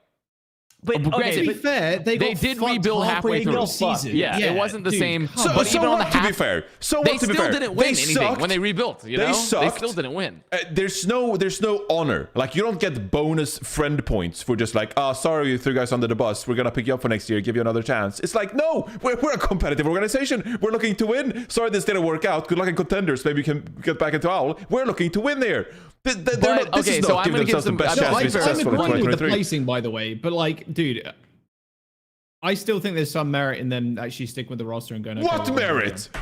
Well, okay. Now I am thinking. I forgot they did like halfway rebuild. They did halfway rebuild. It's not the same roster they had the whole season. We've seen like what a change in coaching staff and like mostly ping for London. To be fair, is like, but like. A Q for, but I think comparatively, like second thing. Sorry, Avast. We gotta stop comparing all shitty teams to London. Okay, I'm not because it's not the same. They were a special kind of like example where Christopher come in. He did one heck of a job, and that was one of the most historic like turnaround of a roster ever. Not every team is going to be like the London Spitfire. I mean, they had a lot of other external factors. Compare they were all these orgs to London. They also still replaced half the roster, didn't they? They still replaced like half the fucking roster. So they had Hadi, Sparker. Yeah, they replaced the backline, right? Yeah, they still replaced essentially like half the roster, and like Eternal's keeping 4 out of 5 pieces. So personally, I still think this is. I still find it kind of shocking in a way because they're like they're not. It's not like they're moving across the ocean to get good ping like London. It's not like they're getting an extremely decorated head coach. But they're getting one that has good stuff in contenders, but like doesn't have any proven stuff at the Overwatch level. They have time to prep now. Like they got thrown in. If anything, this whole experiment or this whole thing with Paris this needs to be a PSA to like contenders players. Like, you guys got to stop joining ships that are sinking. Like, because what happens is we've seen so many players join these things of like, I'm finally getting my opportunity, but you're joining a sinking ship and it like kills careers. Like, I think Wub is a prime example of that this year. Is like, he got subbed in mid-season because they needed to fill his spot, but he like didn't have time to prep. He doesn't have thing. He's a good player who just got put in a shit situation, and now like I would be surprised, especially with how much talent is in the pool this year, if anyone's going to sign Wub. So like, if you're a contenders player, wait for the right moment to join the league. Don't just take the first opportunity that you get, because like we've seen so many careers be killed that way. I think it's easier said than done, though, because a lot of people need the money. I think it's easy to say that, and I did say that many times, Custa. I said the exact same thing many times throughout the season, because again, like you said, there's been so many times that like players come into Owl and they join a shitty org or like a shitty time, and they suck and they won't get that second chance. It's really hard to get your second chance. At the same time, these guys are fucking in contenders. Like, it's not like contenders is like, you know, flourishing, like giving you a livable wage and like supporting you and 9 to 5. But like what probably signed for minimum wage, right, to just get in, and then he signed for like what, half a season, and now he's like, everything that he worked for in the last few years might like have just fallen out the window because of like his name value is just has such negative elements to it because of like how poorly that roster did. So it's like, I don't know, like I agree with what you're saying is like some people you got to take your chance, and I'm not saying don't join a bottom tier team, but like I think mid-season signings on a dead team or a dying team, I think is people need to be more careful with that. Yeah, I mean it's hard. Paris Eternal, especially at that point in their season, like what? Well, I guess it's a very complicated situation because yes, like Paris Eternal at that point, like half of the season was done and they really sucked and they had like an awful start. At the same time though, they picked up that roster in mind because they were really successful in Jotes and they had won contenders playing Jotes. So maybe there was like some hopium there, like, oh, we're just going to take our win here and like carry that momentum forward in Overwatch League and get some more wins there. And they ended up winning like 0 games. They won 1. I can't remember. They won 1 or 0 games. And Jotes went awful in Owl. So maybe there was some hopium there that they could turn their contender success into Overwatch League success. But obviously that didn't happen. So that sucks. So I don't know. I used to be on the opinion that like you should be very selective about your first opportunity in Owl, but fuck man, it's so hard to like justify like, oh, I'm gonna keep playing in contenders rather than going to Owl. So I can't blame anyone for making that decision. So Godspeed, all you contenders players looking to get promoted. It's tough out there, especially this offseason as well. But I don't think there's a right or wrong decision in that regard, so I don't blame anyone. But yeah, I will say, if I was a Paris Eternal player after this season, and then like Avala was like, so we're re-signing you guys, I'd be like, really? you are? Let's go. Whoa, yeah. Whoa. So, I don't know if that says anything. It is hard. I mean, honestly, with the context of that, it's hard to choose. I still would put Kai under them, just because the direction of the Atlanta Reign roster made it kind of clear potentially where Kai's spot was going to be. I'm like, Kai had a good year. He still had very good moments, but like when you were thinking of all the best hit scans in the league, it's not that Kai has necessarily stopped being good. It's just he didn't have like an insanely good year. You know, he didn't have a normal Kai year, in my opinion. He was a good player. He wasn't the same one that took over the server. With the Kai point though, he is so good at Widowmaker, and it just wasn't really the pace for him at all. Like, we're thinking of what hit scan, long range hit scan were. Long range hit scan. Well, the thing is, he started out though with Sojourn's first release, he was the best. But like, think of how many fucking Sojourns, like good Sojourn players there were. Like, oh my god, the hero was busted. Kind of still is, but like, I just don't see, if it was like a pure Widow meta or like a Widow Ashe meta kind of thing, you'd be like, Kai would definitely be still up there in the conversation, like, holy shit, this guy's a freak. And he still is, but the problem is the whole year almost was dominated by Sojourn, or dominated by something that's not Sojourn. Reaper, like fucking Tracer and shit like that, which Kai is, you know, he's probably pretty good at them, but like not to the level of the Overwatch League, some of the best that we have. Like, there's no way. I just think this year, being so Sojourn focused, he couldn't really hit that peak that we're used to seeing from him. I mean, he was an MVP candidate, like after the first stage or something like that. Like, he was one of the most impactful players in the league. He had a really good first stage, and then after that, he kind of like he kind of dropped off towards the end, to be honest. Yeah. I was like, but you're playing not a bad player, very good player. You're playing Kai in the Overwatch League playoffs. I was like, there are scarier players in the playoffs. Like, I wouldn't mind having to go up against Kai, unlike some of these other Sojourns in the playoffs. So, people just got really good. People got really good, yeah. But that being said, I'll let you decide, Listmaster, which one you're doing. It should go Paris and then Kai for the next two spots. Yeah. I don't know which one. No, I think I'll go with this. This looks good to me. Okay. That's my opinion. Yeah. All right, we got to I was gonna say, are we just moving anything else down? Because I think one of the middle of the pack ones was potentially the World Cup returning in 2023. I think Carpe probably goes next, right? I would say it should be Carpe or the American Tornado stuff. Yeah, American Tornado, yeah. Because as soon as they announced Kasoras as head coach, I was like, okay, like I'm starting to see something here, you know? I'm starting to believe. So I think it should be those two. I think World Cup's a pretty shocking. Myself. No, well, if you think about it, realistically, COVID is done. COVID is done. Well, sorry, not done. Sorry. Let the World Health Organization know. We'll get one of those tags. You browse Spotify podcast, and it says like a tag, just like, here's the right information for COVID. Blah, blah, blah. Stuff like, we'll get that tag on our episode now. But COVID's not done. But like, it seems like, I don't know what the deal is with BlizzCon, so we're getting BlizzCon this upcoming year, and like, if we're returning to BlizzCon, then World Cup would probably make sense to return as well. I think COVID is not finished, but no, but we're getting old events. We can spend time together. We're about to enter phase 3 of COVID 2023, but like, although yes, restrictions around the world, some countries like China, for example, their lockdowns are still like crazy. I think at least in the States where BlizzCon is held, it's not as like, the lockdowns aren't as bad, and it feels like things are getting way more back to normal. Obviously I still fucking wear a mask everywhere. I know a lot of people near where I live wear a mask everywhere, but like with Blizzard and BlizzCon being their like flagship showcase of all their new fucking products that they've not had since fucking COVID started, I would be incredibly surprised that they don't want to get back into that ASA fucking P, which in my mind meant, well, World Cup's going to come back, because it was the staple for Overwatch at BlizzCon was the World Cup, or like the end of the World Cup, like the finals and shit like that. So in my mind, it wasn't like like, compared to a lot of other things on this list, it's not the most like, holy fuck, it's coming back, no fucking way. Yeah, especially after BlizzCon announced, I agree. So, like, I don't think it was I'm not like, here's the thing. I think we can put it down, but I think we should talk about it because I think it is absolutely awesome for World Cup to come back.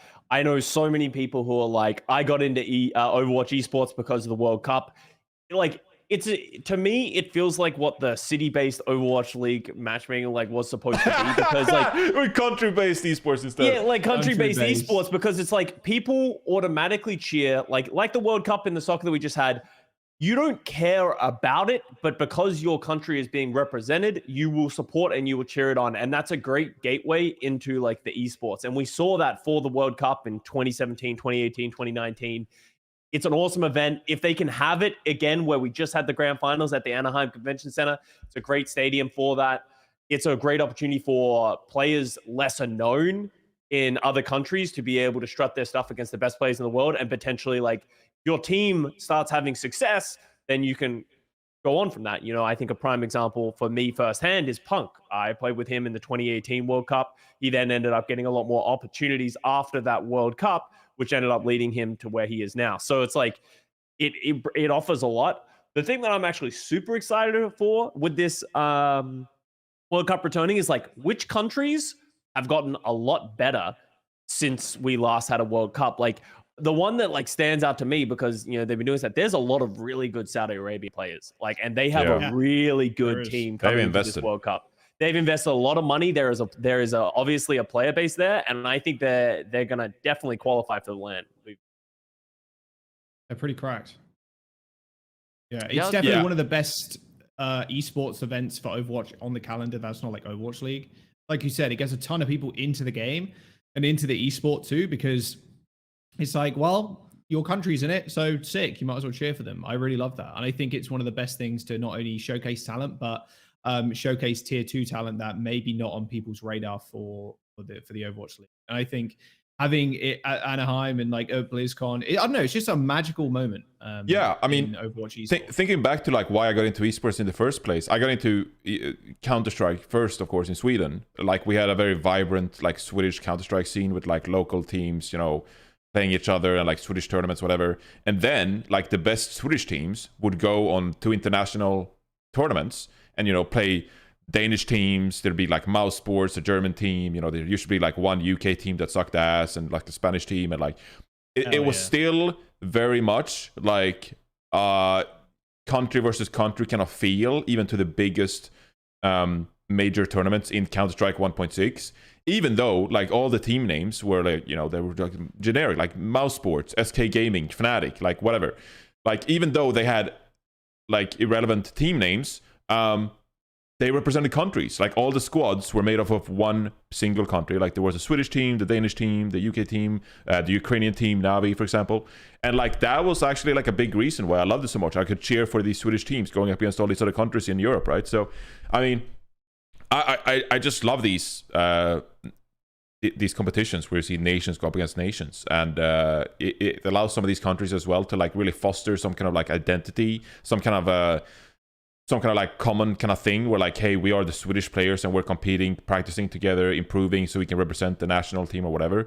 Like that's a very sacred thing. It's so much fun, whether it's the World Cup in football, as I've been corrected, I said soccer, I'm sorry, or it's any other esport. Like I really think it's a beautiful thing. So yeah, hell yeah to the World Cup returning. You know, sometime in the off season, if we get bored enough, we'll make a debate episode whether Overwatch League would be more successful if we had just countries instead of Toronto and Vancouver and Dallas or whatever. Like maybe that would be the way to go. Maybe that would be. Where do you want to put World Cup then? Do you want to put it? Where do you want to put it? You want to move it down? In that case, yeah, I think when it got announced, it was like, holy shit, hell yeah. But if you actually think about the facts, I do think that it was kind of expected. Yeah, we knew it was coming. American tornado thing, yeah. So I guess it was. It was pretty shocking to me still, but you know what? Fair enough. Like I think it's. But also, it was more being surprised maybe by the announce. I guess. Sure, I think it's as universally loved, like within Team 4 and like the developers and like everyone working on Overwatch as much as it is to the fans. So I think everyone wanted it to return. It was just a question of like, do we have a BlizzCon? Is there going to be like somewhere for this to return rather than just online? So yeah, there you go. Yeah, fair enough. But there you go. Anyway, all right, number 11. We're halfway through the list, but I think these will go pretty fast here. because I don't think we have to speak too much in depth about it, and we'll kind of like kill 3 birds in 1 stone here. Are we closing in the Merit and Dante changes, or is there anything up here like I Toronto think dropping Chorong Chorong? getting dropped. Yeah, I think Chorong, yeah. I'd probably give Chorong. And here's the thing: it is. Some people might wonder why Chorong getting dropped is like so shocking, but it's like they like invested so much money into Chorong to be like that player, the guy for their team, and like build, which is shocking because he's a main support player, and then it just like didn't play, and then they just dropped him after 1 year. So it was like. Because did they try and hold on to him for a little bit to try and trade him, but I think that they couldn't find anyone. I don't know enough about him specifically. Well, the rumors are, I'm gonna tell you the rumors technically is that he's no, I think he just dropped. Yeah, I don't know because I don't think he got sold or anything. Yeah, No. he just got dropped. So I don't know. I don't exactly know what happened to him in certain ways. So, but I mean, also like it was weird how much they were invested in him, but like he was a really good player.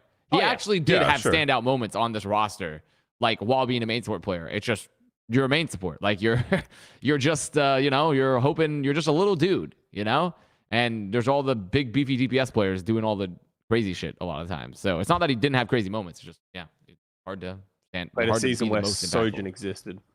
It's hard to be the most impactful player on the server when you're Lucio into his Sojourn.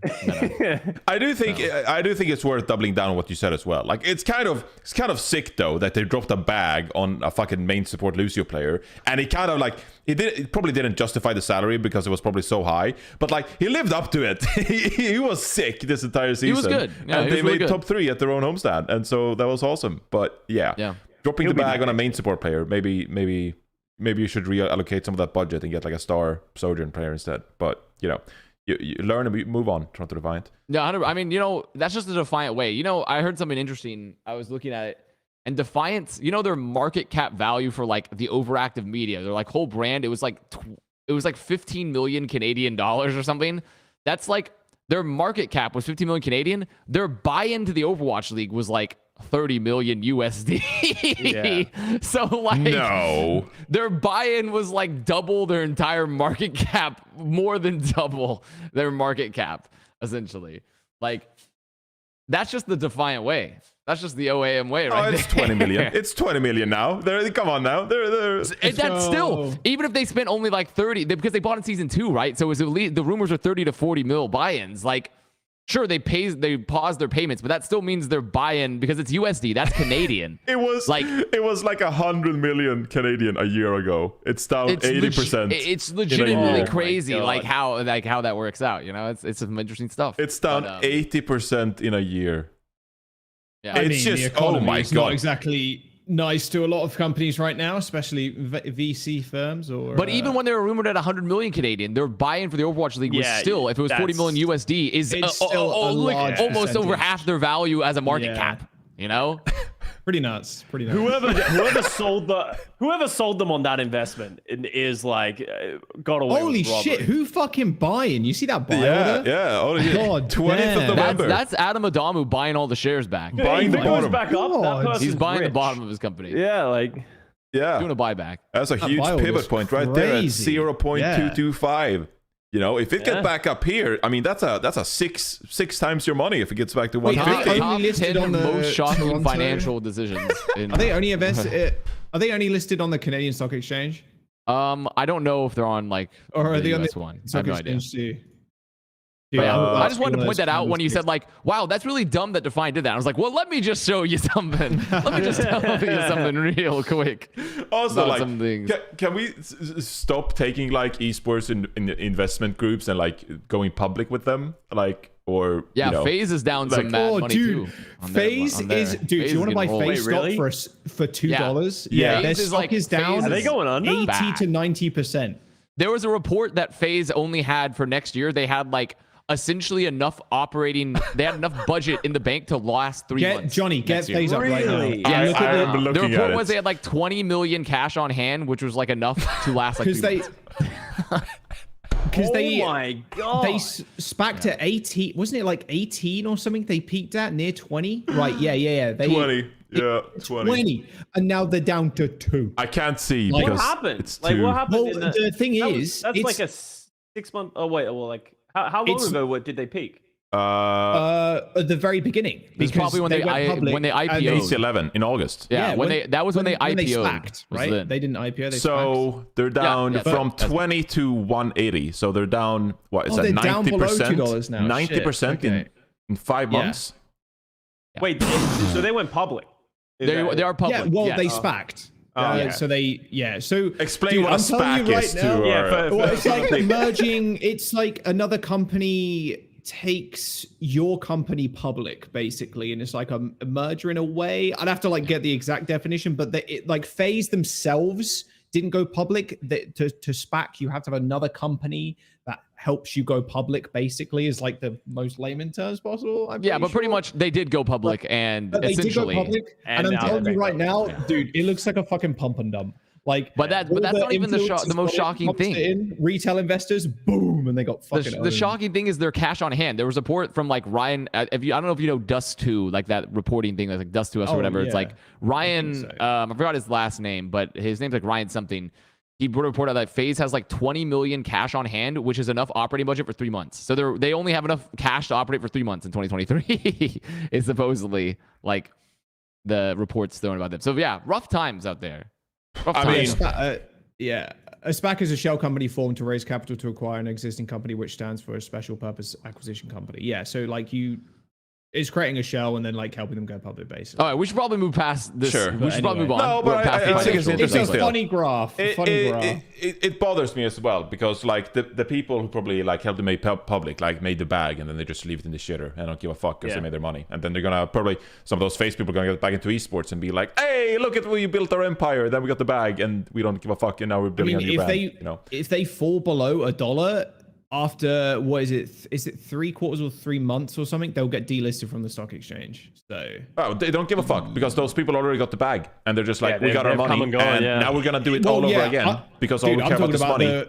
The small retail investors that were like, oh, FaZe is a big fucking media brand, and then they got rolled. It's very unfortunate for them if that. If you still trust FaZe after like how many things have they had in the last few years of them like scamming people? Yeah. Like the Save the Kids coin and shit like that. Yeah, they're part of the course for them so far, right? Like they did like you just shouldn't be buying esports stocks. Yeah, if you're buying an esports stock in general, I mean, come on. There is an esports ETF. No, sorry, Jack. ETF. We're moving on. We don't give a fuck about the esports ETF. Sorry. All right, we need to go next topic. Okay, so Toronto Defiant dropping Chorong. Like, sure. We're into the top 10.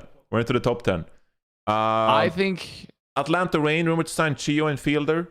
Signing Wizard Young as coach here. Stalker. We got Merit with both Outlaws and Mayhem. This is hard. This is kind of hard. Yeah, I think Atlanta Reign rumored to sign Chio and Fielder. Like, if you wanted to just tell me like before the offseason, before anything happened, that just like, oh, Atlanta Reign, they might look to like sign to great supports to like improve their roster. I could kind of see that. It's just a report so far. It's just a report that they're signing Chio and Fielder. So I can kind of see that. But is that within the context of like? Are you viewing this in the context of like their moves you've heard so far, or just in general, like without all that context type of thing? Like you're just like, I could see them signing Chio Fielder just going into this next year. Oh, so you're saying like while they still had Ultraviolet and OG? Exactly. Like I'm saying like, and Vigilante. And Vigilante, right? Yeah. Like, they're going in as like, do you immediately see like, oh yeah, they're 100% like Chio and Fielder definitely like are like I said, it's pretty unexpected still when you consider what their backline was. And heading into this year, and also like Dallas as well. When you think about what Dallas won the league, man, and then Chio and Fielder are going to the Reign, right? All right. What if I float Atlanta Reign signing Stalker?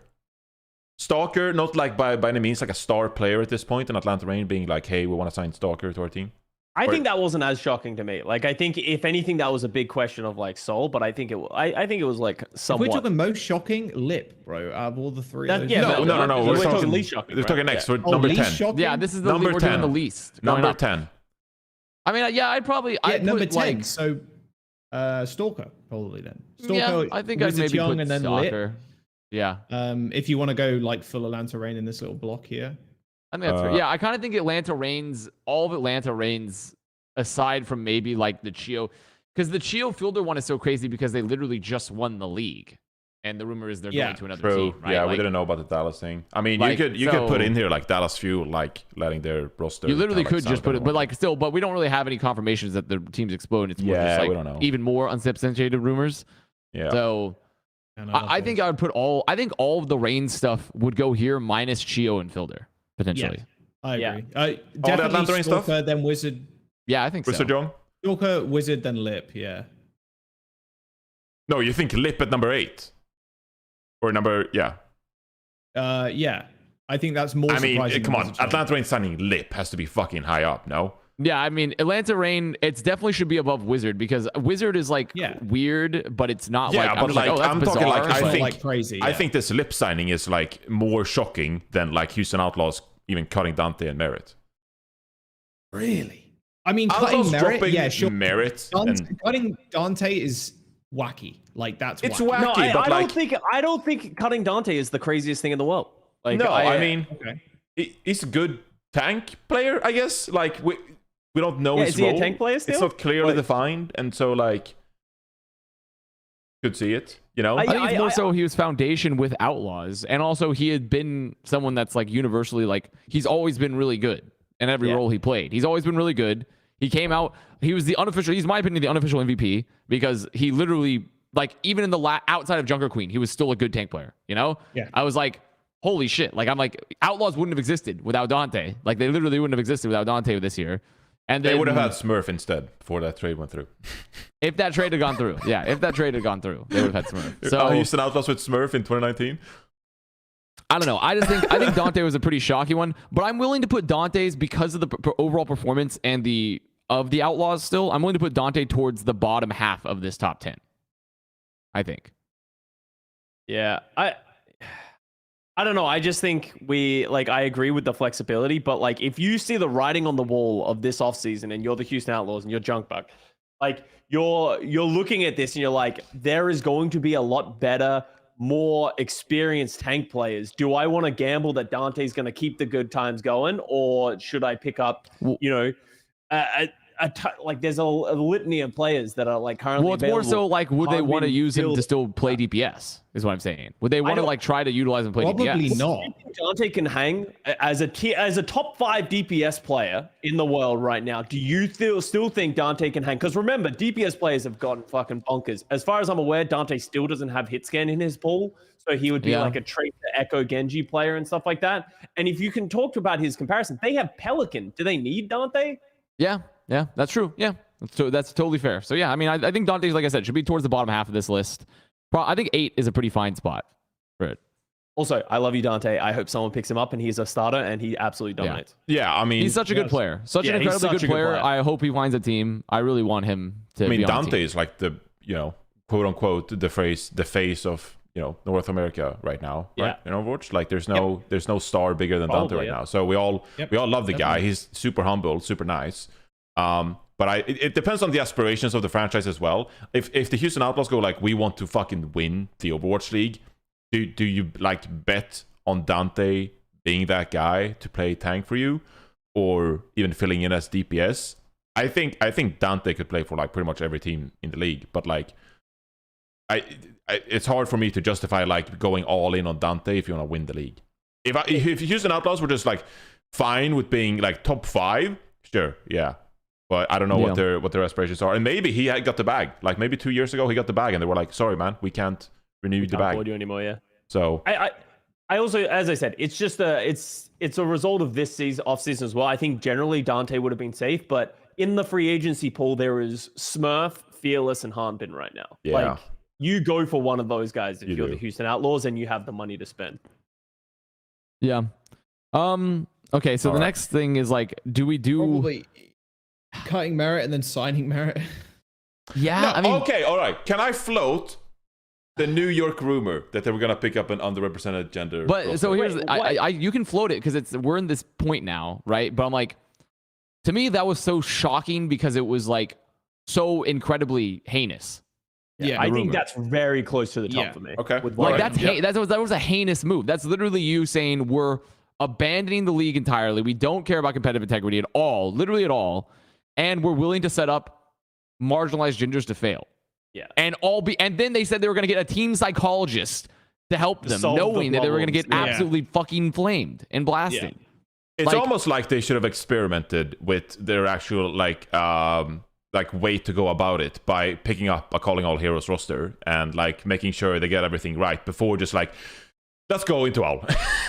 Just go to contenders. Like there's like contenders, there's so many ways to do it, right? That isn't just throw them into the Overwatch League. And you know, like I think here's the thing. I think we can flame them as much as we want. I think they had good intentions. They weren't like, I don't think they realized how stupid their idea was. Like they're not like, you know, doing it with a malicious intent, but it was just incredibly stupid. And there's no way it should have gotten to the point where it shouldn't have got as far along the track as it was that they were contacting players before someone sort of like stopped tryouts, them and right? said, yeah, I'm not sure how far, like exactly how far, but like, yeah, players were contacted, players were talked about, you know, yeah, they was trying to work out a team.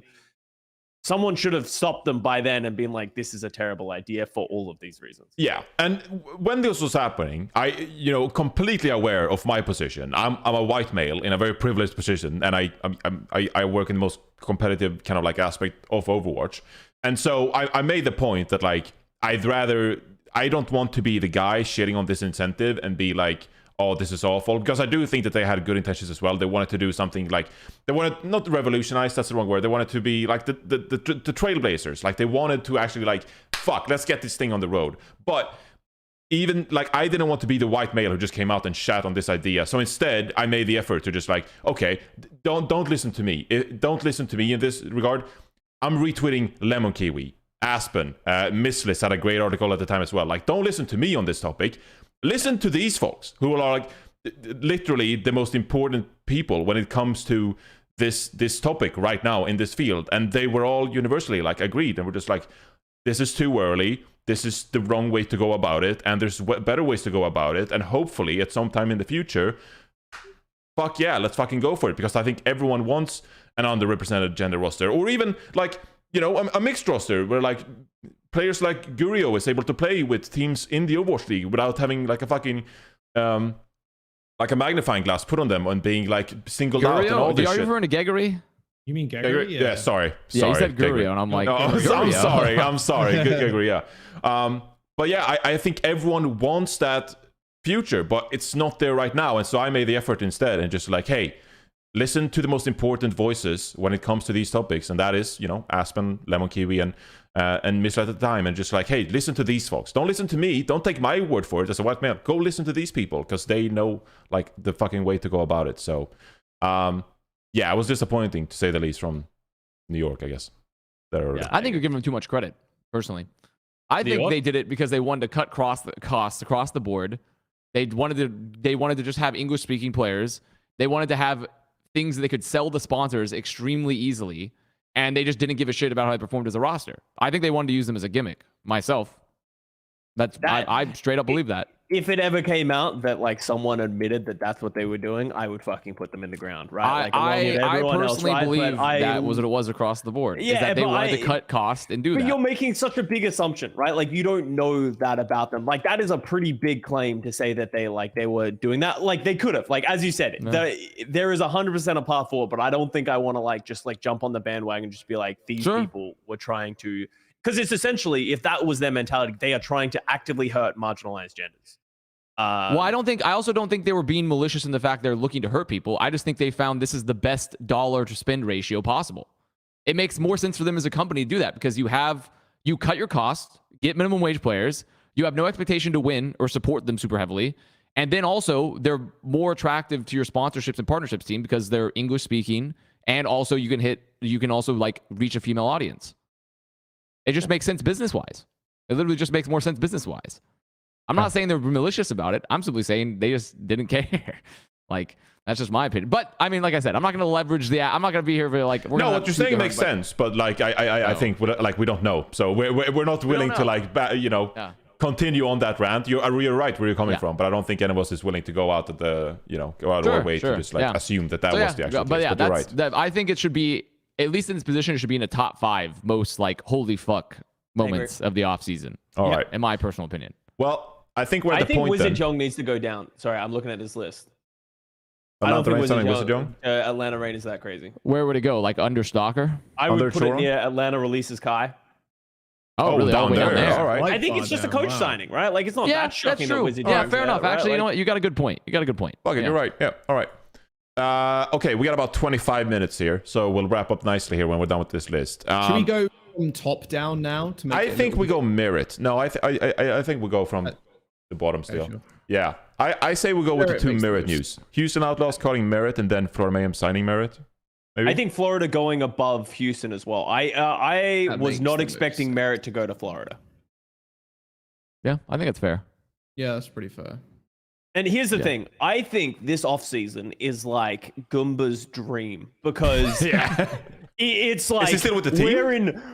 Sorry? Yeah, as of right now, he hasn't been released. There's He nothing hasn't to been say released. that Nothing has been said. It is a money baller's dream right now because there is going to be a ridiculously good number of players who are just very talented who are going to be able to sign for a small price. And people are offloading these players. Like, I don't think Goomba going into like months ago would expect that he was going to be able to acquire someone of the caliber of Merit.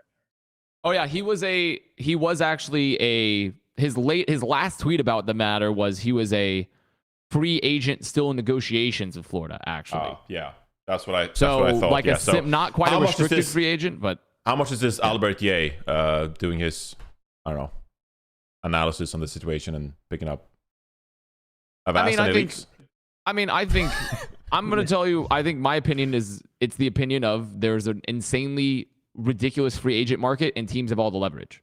Yeah. Is my personal opinion of the matter. So that's how, and also I think people like Mayhem are obviously not humongous spenders, but they have a very smart usage of budget and like more than like, they also are not like on an absolute shoestring by any means, I think. Like from my looking from the outside in type of thing, because obviously I'm not on their competitive side. I'm not on their comp op side. So I do think that this is like it's unexpected because it's like, okay, Houston had to release arguably statistically. I think he was like, what, top 3 Sojourns in the league the whole year? Merit had an ridiculous year statistically with Houston. He was fucking bananas. And then to go to a team like Mayhem, where it doesn't seem like it would attract like really massive talent, it didn't seem like they had that budget. And I think it's Albert doing a great job as a GM, but it's also just the fact that like they have more resources than you might think, but also the free agent market is so insanely stacked that teams just can get so many different players right now. You know, it's like there's a lot of options for teams to grab. So, but it is very crazy. I personally am shocked that Merit left Houston because he had such an insane year. He was a top 3, perhaps higher than that, I can't remember, but top 3 Sojourn player the whole year. Yeah. Literally the whole year. Consistently. Fucking bananas. He hard carried that team at points. Like, it is bananas how good Merit was. It's shocking that he left the Houston roster at all. It's very shocking to me. And it's an amazing pickup for Mayhem. It's way outside you'd expect for that team to have gone. Like, though granted they had Hydron, who was also a very good player, but Merit, did outperform Merit was Hydron. better. Yeah. Yeah. So, I mean, Merit, fucking crazy. They made top 3 in the playoffs. So, insanely ridiculous player pickup overall and release. I'm very interested to see how Houston replaces them. Because Merit seems very hard to replace. Seems like a very hard to replace player. It's so ludicrous this offseason because I'm like, there's so many teams where I'm like, oh, I'm so interested to see what this team does. But because all the teams are literally like so all over the place, it kind of like numbs it down. We're just like, oh, I literally have no idea what's going on, so I can't like speculate about the individual teams. So it's like, oh, I'd love to talk about about Houston Outlaws and like who they should pick up and what they should do with like what they have. But that goes for all teams. So I'm like, I'm just lost. I'm just lost in the free agent sauce, and I don't have any opinions on any team because like I don't know, anything could happen. Like Houston Outlaws could be like, the Atlanta oh, Reign's the only one that's made moves. Yeah, I personally would put. By the way, crazy. if we're doing the next move, I'd put Lip the next one. I was going to say Chio and Fielder and then Lip. I agree. I think Chio and Fielder isn't as shocking, like with how late in the game it's come. I guess. Yeah, that's fair. It's just crazy to me that like they're signing, like they did just win the Overwatch League after having the great years. But yeah, that's fair. You know what? I guess so. I just feel like Lip. It's not that Dragons are necessarily like they were very good this year. It's just it made a lot of sense to me for Lip to exit APAC and go somewhere else, especially with like a direction Rain going. So like I think those should be the next 2. I think it should be Lip and Chio Fielder in some order like that. I'm not I'm fine with whichever order we end up putting. Can I? Oh man, I want to make a case for number one. No. Let's address the Atlanta Reign stuff first, Joss. Atlanta Reign. Okay, sure. Yeah. I mean, it makes the most sense to Chio and Fielder to be number 5, just because after like releasing Kai, signing Wizard Young, and then also signing Stalky, are like, okay, well, they're probably going to look for a new backline too. It seemed a little bit unlikely that they were going to stick with a 50-50 like split roster and just go with a Korean backline. That made the most sense to me, especially with Wizard Young being brought on too. And then Lip, obviously, that's wacky, but that's also a Shanghai Dragons moment or like an APAC moment. I think it made the most sense to me. That's how it worked in my head anyway. Just like them going like, okay, we're just going to go full Korean, maybe apart from Hawk. Although I did say somewhere to someone at one point, I don't fucking know. I can see them maybe picking up another tank during the season, or like even now they could pick it up. But the Hawk has been just so good for the Atlanta Reign. I'm not too surprised they haven't dropped him. And then he'll be the only like Western player on the team, which is also a bit strange because that doesn't normally happen, where it's just like one Western player and then a full. Yeah, I mean, Hawk is good. I mean, wasn't that Dante, right? Didn't Dante do that? I mean, yes, that's which is not something we've normally seen up until like maybe last year or this year, technically 2022. It's a bit wacky and wild, to be honest. But yeah, I think Moth did that too with Shock, right? When they're gonna goats. Moth was the only Western player as well. Oh, you're right. Oh no, because they had at one point they had does Smurf at some Moth. points, and then they had Super at others. So it wasn't always. That's actually not always the case. It was sometimes Super. They had Super too. So yeah, it's not true. Yeah. Okay, but yeah, I'm agree with that. And like on the tank topic, like Hawk was good. All right, don't get me wrong. Like I can't remember. Did I vote for him for All-Star tank? Maybe I did. But still, if you look at the Atlanta Reign roster, he's still the one player that like stands out on that roster, and you go like, yeah, I could see them pick up like a legitimate like main tank, like All-Star main tank that gets majority play time, and maybe like Hawk is on the bench. Like I wouldn't be surprised to see that. So at this point, if you're gonna pick up Chio and Fielder now too with this roster, then picking up fucking Fearless, fuck yeah, dude. Fearless or Smurf or whomever. Just that, what the fuck would that team be? Jesus. Oh, it'd be half of Dallas Fuel. That'd be ridiculous. Yeah, I mean, that's Stalker. ridiculous. Also, they still have Vigilante as well on their backline. Vigilante, yeah. Finch. They do, and right? Vigilante Yeah. was one of the best flex supports in the league as well. Like it Vigilante would be was one of the best fucking rosters crack. of all time if like he's really good. if you pick up a great tank player. I'm just saying, like, I think a lot of people are looking at this roster like Hawk being the sole tank player right now and being like, oh, this is what they're going with. Like, no, they'd have to pick up a main tank kind of player that can like rock up on the Reinhardt and the Winston in like spectacular fashion to really like make the rest of the roster justice, in my opinion. Because as good as Hawk was, and as much as people call him the Jote, like he's still just the jack of all tanks. He's not the master of all tanks. He's the jack of all tanks, you know? He's the me of all tanks. Like his main tanks are still the weakest part of his like hero pool. So it makes sense. That's the line of thought I've been having for a while. Yeah. It's just you do. I still think in Overwatch 2 you do need that separation. Yeah, there's only one fucking tank on the field now, but like you still need like a good main tank player, Ryan Winton player, or you play the flex tank player, which is Hawk in this game. It's just this whole year has just been so good for fucking off tanks. Like we haven't had really, like we had a little bit with the Rhine, but like it's been JQ, it's been fucking Zarya. You know, it's not really been. We haven't been in a position where like 2 metas back to back have been. Hey man, when Winston came into the playoffs, a lot of teams were like, "Fuck, shit." Yeah, they were. We haven't played Winston in a long time. They definitely pick up another tank, whether it's mid-season or whether it's just before the season starts. I think we see. Well, that's the key. Just don't play Winston. You have Mirror to play Orisa. You know, you just make sure to have your Orisa player when it's the Winston meta, and then it works out. I'm proposing 3. I think 3 should be New York. Did we discuss the Atlanta Reign signing Lip anything? There's not much to say on the matter except that Lip is fucking amazing. Already did. Yeah, it's a ridiculous. I mean, when you just review what I can actually, let's remember the timeline. Was Lip was announced after Stalker, right? Yeah, Stalker was first, I think. That's like what's it called? Aperitif or something? Just like Stalker came in and we were like, appetizer. oh shit, Atlanta's being serious, and they signed Lip, and then everyone like fucking died. Yeah. But here's my question. I think that it was crazy. That was a follow-up to a very interesting signing after pretty shocking signing to begin If with. we're looking at this and we're considering the San Francisco Shock as we are, this feels like a massive miss by the Shock. Like, surely Lip would have preferred to have gone to the San Francisco Shock, and he would have been the best piece that the Shock could have signed, in my opinion. Wow. I think it depends on how you view. I think it depends on. So they have Proper, obviously. Yeah. But then Kilo left. Kilo gone. left. They don't but then have the a rumor is it's designated Striker's Heesang. gone. So they only have Isn't he- the rumor Heesang, right? But What a Heesang beast. isn't the hit scan that Lip is. Like, Heesang Lip proper. They could have had that. Like, think about that. Like, they could have had those 3 players as their DPS lineup. You are just set forever if you have those players. And like, so obviously, I like that Lip went to Atlanta. I think it makes the league more competitive. But like, I'm surprised that the Shock. Obviously, I don't know what's happening behind the closed doors, or maybe Shock don't even want him. Maybe they, for whatever we know. But like, if I'm the Shock and Lip was on the market, like, I'm surprised they didn't throw a bigger bag than Atlanta did. Well, what if it's also a Lip decision of like, well, potentially if I'm on a team with Proper and Heesang, there could be potentially, obviously, it's very Why he unlikely. doesn't play? Yeah, why I that don't could be play. true. While like in the Rain situation, I am the guaranteed player, Yeah, maybe. right?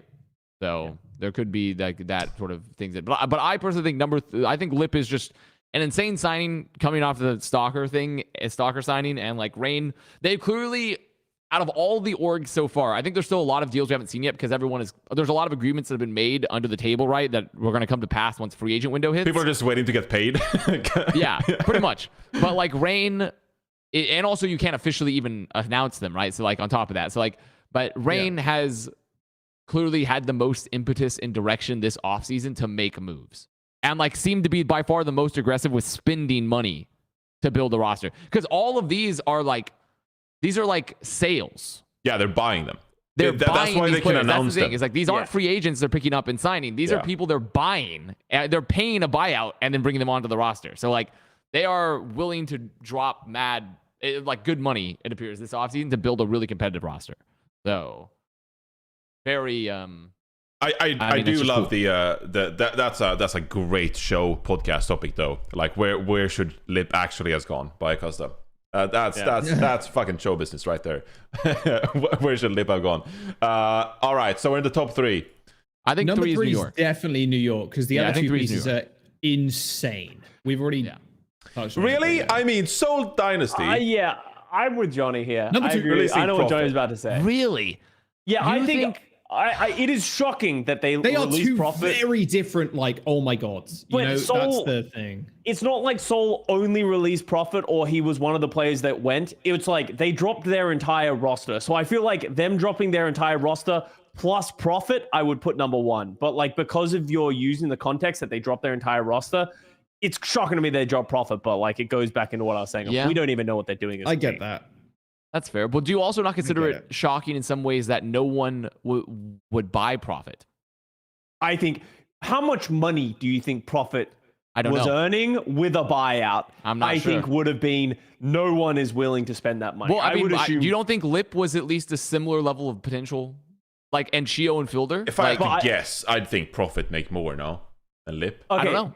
But if we're talking theoretically right now with where we know the landscape is, the only 2 teams that seems like they're willing to spend any money right now is Atlanta Reign and the San Francisco Shock.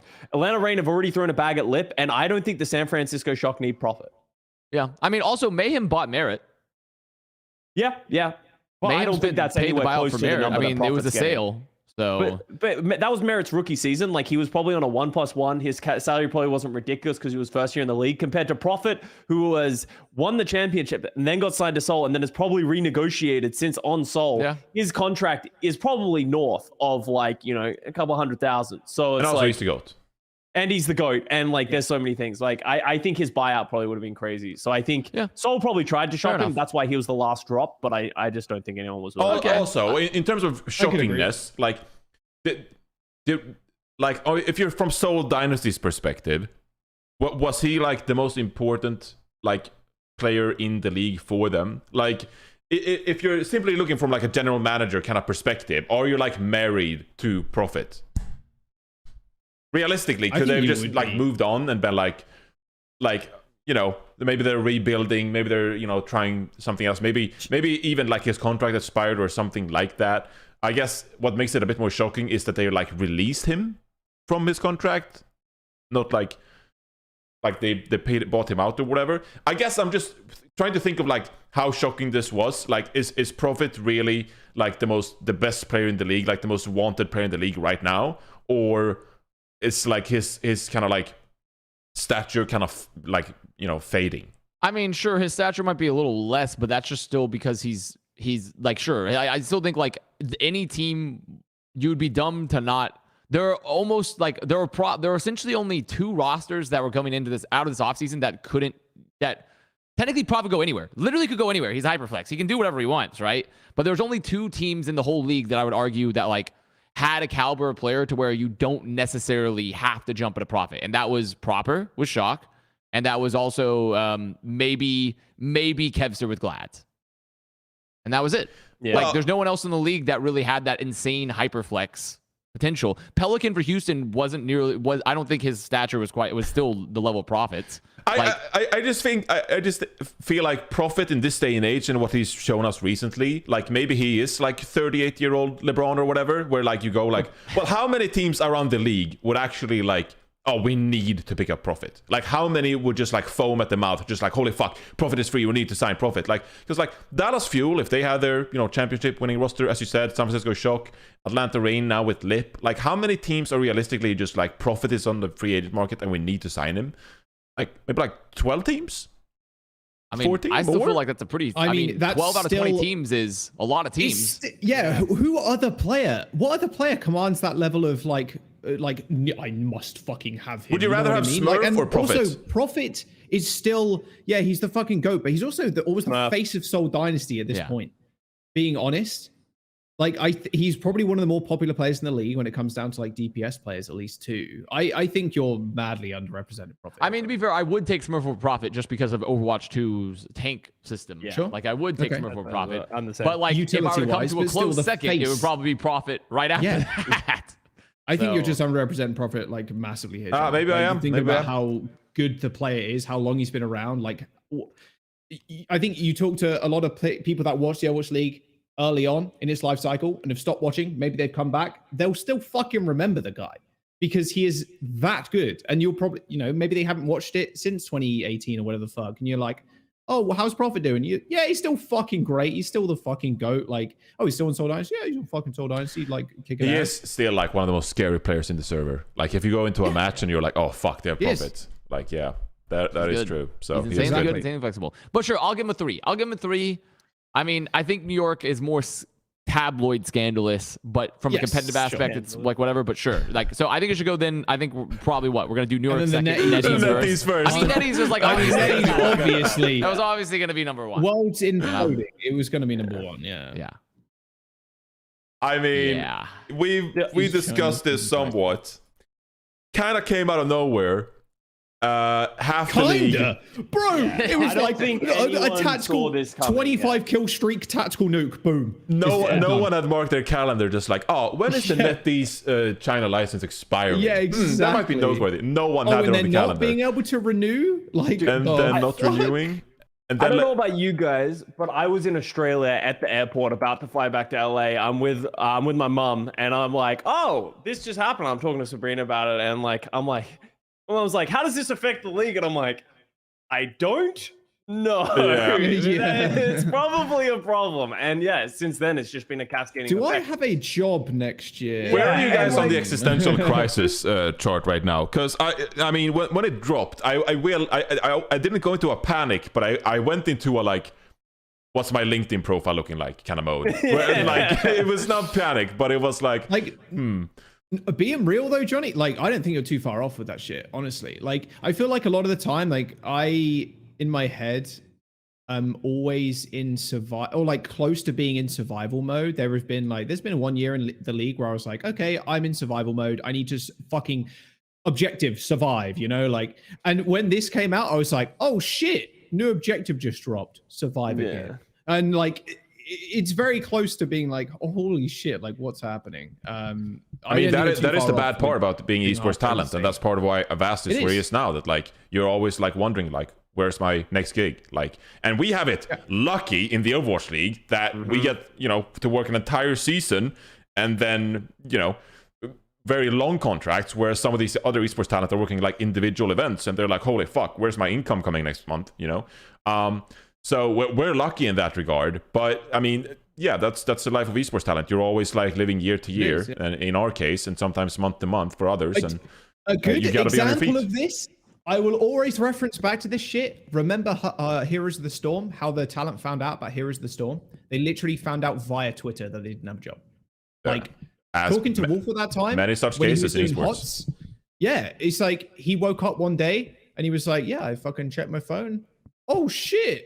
I didn't have a fucking job. Like, you know, like that's so shit like this is like fucking shakes not only obviously the league, the players, everybody within that ecosystem, and not to mention like even us, the backroom staff, producers, etc. Like it's like, oh god, hundreds of jobs. Yeah. It's it is always quite scary. Always. I don't know. I mean, as far as I'm aware currently, also still no one has any clue what's happening. No, yeah. No one has no clue what's happening. And there's only like there's also only I've workshopped this, by the way. There's only 4 scenarios this breaks down. It's either like, okay, somehow the Chinese teams and the APAC teams agree to, like, the Chinese teams agree to go to Seoul, right? Because technically they can still play Overwatch in Seoul. Yeah. But they would have to leave their home markets, and the Chinese players would have to leave China. 2, they just kill APAC. And then it's like you bring all the teams over to NA. You do like Pacific instead, Pacific and Korea instead. Sort of, but not really, because think about this: you can't run a region with 3 teams. If you have, because Valiant technically is not just a Chinese team. Like you could do it like that, but that's what I'm saying is like you could do it like that, but that's at that point you're essentially saying, oh, by the way, our franchise league system, we're killing all the legitimacy of the franchise part. And that's what they need to do. I'm going to say it. I think that. But what about the North American owners? But the North American owners then are going to rebel and be like, I want to stop that over here, which is a possibility. They could. Yeah. But if you give APAC the option to be like, we're going to run a semi-open circuit. It's not franchise. We don't have requirements much anymore. All the North American owners that potentially want to do the same thing are going to be like, where's our chance? Like, when do we get to do that, right? That's an insane amount of conflict within the league, which I heard, honestly, has been happening. I've heard that they're because everyone's trying to figure out what the fuck to do. Yeah. So, like, if you give APAC a semi-open circuit, North America is going to want that. At least a lot of people in North America. And I think that's the path forward. Like, I genuinely, like, as much as that there's so much pain point, and I'm not a business person, I don't understand how any of this shit works. This is obviously millions and millions of dollars with these teams, but from just a perspective of like, I love esports, we need to get away from this like city-based, these franchise teams have control of the league, and because it is just like narrowing the amount that the league can do. And we're never going to go back to the homestand model. We're never going to go back to anything like that or like utilize the city bases. If there was ever going to be an opportunity to go to a more conventional esports model where we have maybe a North American region, a Chinese region, and a Korean region, and then we come together every couple of years and they run their own circuits, that would be the best case scenario for the league moving forward. The question is that what is happening, or are we going to get some sort of like hodgepodge of, as you said, like 3 teams in China with like, you know, like a little bit on the side, but then how does that work for the 12 North American teams? Like, I don't know. They need to start releasing details on what the plan is for next year. Well, also, but it's not just the 3 teams in China. So what I'm saying is like, because it doesn't solve the China problem still. They can't play the game. Yeah. Even if you have an open circuit in China, it has to be an open circuit in Seoul, right? But that requires the Chinese teams and talent to have to move to Seoul, which they don't want to do because they're investments for China. So and Seoul doesn't want to leave Seoul to go to North America. Fusion doesn't want to leave because they want to be based out of Seoul, right? So like, you're stuck with like, great, you've got all of Europe off the table. We have Vegas now. There's no more Paris. London has essentially been based out of LA this whole time or whatever, somewhere in North America. Like, APAC still, it doesn't solve the problem. It's like, sure, if we cut China out of the problem, that leaves essentially, if Valiant can move to wherever, 3 teams. And if you run an open circuit that, like, the Chinese players still can't participate. They cannot play the game unless all the Chinese players go to Seoul. Yeah. Unless they all move to Korea. But if China can't play the game as a region, like, we shouldn't, like, it's just hard to consider them. Like, if the game does not exist in China, then like the Overwatch League should also not exist in China. Like, that doesn't make sense, right? Because like everyone's losing money with that decision. So it's like, And maybe it's just like there's a North American circuit and there's a Korean circuit, and then maybe hopefully one day this Chinese deal can get sorted out and Overwatch will come back to China. Then they can run their own circuit. Maybe we can open a European circuit and give Europe some love for the first time in like what feels like 20 years. Wow. Because European Overwatch is just flat, what feels like dead right now, in terms of like money and investment. Yeah. Custa, I know you got a deadline. Yes. So, but I think we could spend some extra time on this topic. So if you feel like you have to go, you can just drop out the call because I have some thoughts on the matter too. So, all right. I'll peace out. That's my thoughts. Blow it up. Bye-bye, Scott. Fucking dynamite. Have fun. Scott, See you. Yeah, so there he's gone. But yeah, I mean, I think this next year is gonna be like, maybe it's a bit rough around the edges. Maybe it's a bit fucked up in that regard, especially when it comes to the APAC region and the Chinese franchises and what's on. But I still think like the Western team's probably gonna be, or the Western part is probably gonna be like figured out. We still have tournaments. We'll still have some Overwatch League going on. And then in like 2024, I think that's the big question. Like, what the fuck do you do in 2024? I don't think it's as easy as just like some of these teams just like, oh, sorry, we're stopping operations. Like I don't know what the language is, but some of these teams, they can't just stop running it. So it have to be like some kind of mutual decision, I think, if you want to break up some of these deals and just be like, oh, let's remove all the structure of the Overwatch League and go into more of a kind of like individual esports orgs kind of direction. So it's super complicated. We have no insight whatsoever, but yeah, I mean, I think a lot of these NA based orgs, I think they'd like leave the space where it come to that point where like the Overwatch League as a structure were to be broken up. So, and I don't know what they would do to the Overwatch esports ecosystem. Like, how much money would we have in our space if it wasn't for the Overwatch League and these owners being like forced to invest every year? So very little, in my opinion, because all the major titles, pretty much when you think of all the major titles, they're all publisher backed. All major titles are publisher backed. They're all, Valorant is big because Riot supports it. It's a marketing expense. League is big because Riot supports it. Like, obviously there's fan base, but like they still put the backbone and the structure in place. And even League has been restructuring their broadcast and their schedules and stuff, right? And then you look at like CS, which is like, yeah, obviously really big in Europe, but at the same time, like, it's still a very unprofitable endeavor for a lot of TOs and orgs. So like, without that publisher support, I don't know. It's a very interesting spot where we'd be in and it's a bad time for us to potentially lose a league structure where we think of the general economical sense of terrible investment. I mean, what the fuck's going on? Kurt's just banging wicker tables around and stuff as he walks through. I mean, he's come from a yard sale. I don't know what was happening. I mean, what was I gonna say? I mean, a lot of it, like endemic esport orgs, they're even like cutting rosters from all kinds of games right now, whether you're like Cloud9 or like some of the biggest organizations in esports. They're just like cutting rosters. Apex. Yeah, Liquid got rid of it. I mean, also there's layoffs across the board. There's layoffs, EG, Dignitas, Liquid. Like, there's been a lot of layoffs too. Like, it's just a potential bad time to lose a publisher backed terrible structure. But I do think, bad time to do if I have to speculate, I do think though that Activision Blizzard, they're still invested in the Overwatch esports space, and it seems to me, as someone who's never like visited Team 4 or like been down there and like talked to them, it still seems like after the Overwatch League playoffs and like the finals and all the success we had, the viewership, the incentives, and like contenders now having skins dropped and stuff like that, they still very much seem invested and just like, holy fuck, this is a vehicle that we actually can like do something with. Like, we can actually utilize esports positively for the scene and for the game, right? So if the Overwatch League were to disappear, I still think that there'd be like quite a bit of like investment from the developers and like from some of these structures that are a little bit more open, open tournaments, or maybe not like contenders, but some kind of like tournament structure for some of these best teams to participate in, prize money, stuff like that. So I still think there'd be like esports investment into our scene. But when you don't have that outside investment, when it comes to like paying player salaries and like stuff like that, boot camp areas and like Dallas Fuel and like everything that goes with that, then it gets a bit tough to just like have a very like nice, luxurious kind of scene, and it goes more into like, Survive mode. Yeah, Survive. which is not it's not as glorious, but maybe that's what we want. Maybe we want grassroots. Maybe we want grassroots and like, you know, community centric kind of competition instead than the Overwatch League. I don't know. It's Tough beyond spot. my pay grade, but it's also a secondary, just as like my kind of final point on this particular one is like, it's also a secondary issue is like, okay, we're like, oh man, we're screwed for this year. It's like, well, no, because like it takes years to renegotiate potential publishing deals in China, you know, like Valorant was out for like 2+ years before it finally got a deal in China to be that seemed like during peak COVID. There were some reports that they were starting to accept some of these licensing deals. So, but they've potentially been reopening more. So there is a chance it might be faster, right? But it's more so I'm saying there's a mystery, right? We don't know how long it might be again until a publishing deal is reached, right? Which is a much larger problem.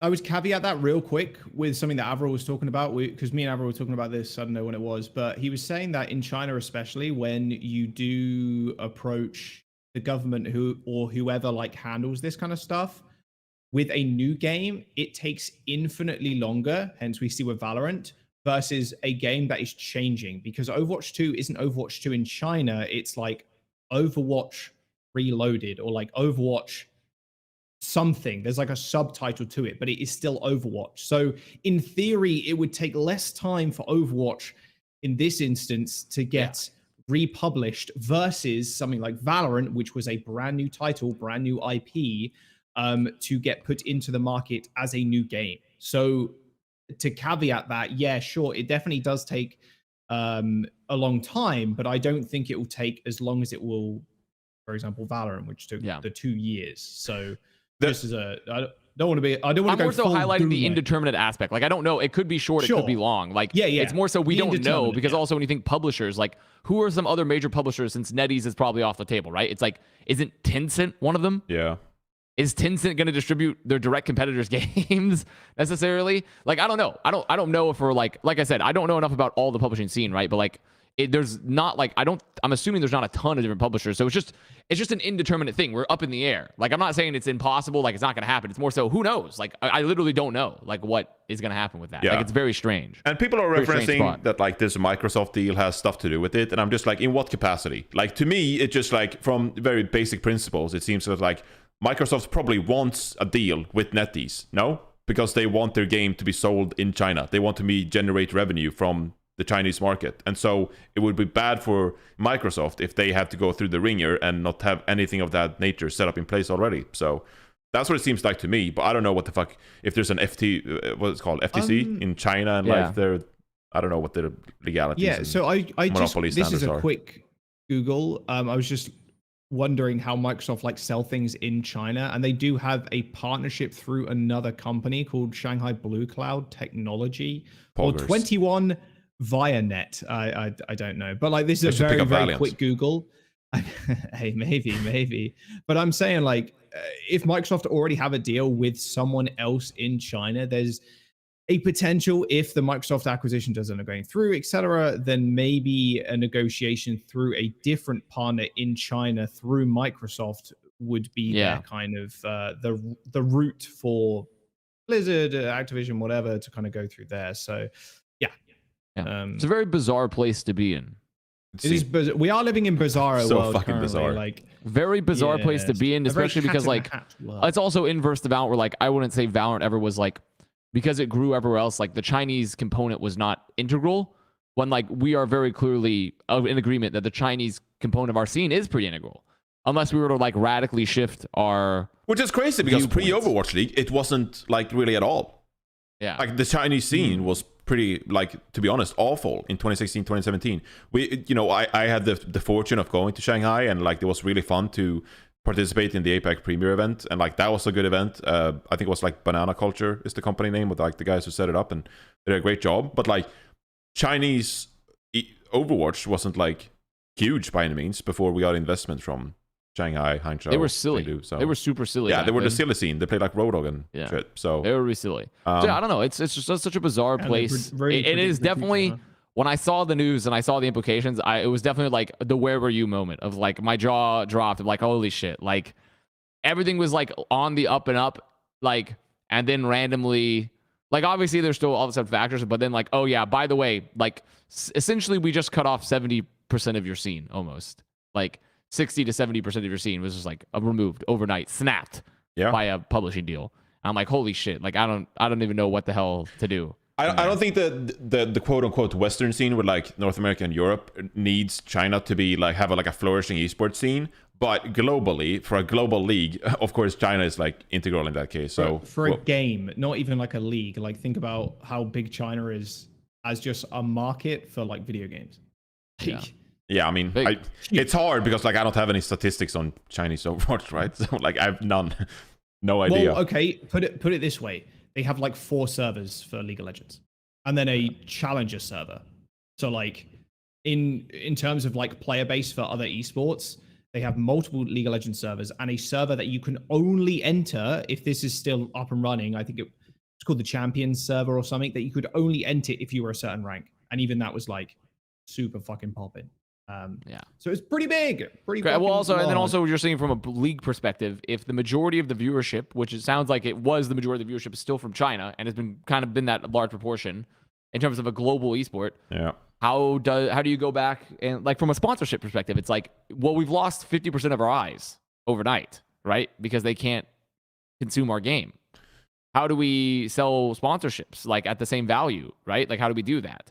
You can still sell sponsorships. It's just like, would we be able to think they lump those together? Do you think like yeah, that's what they've done the whole time. They've always lumped it together. Yeah.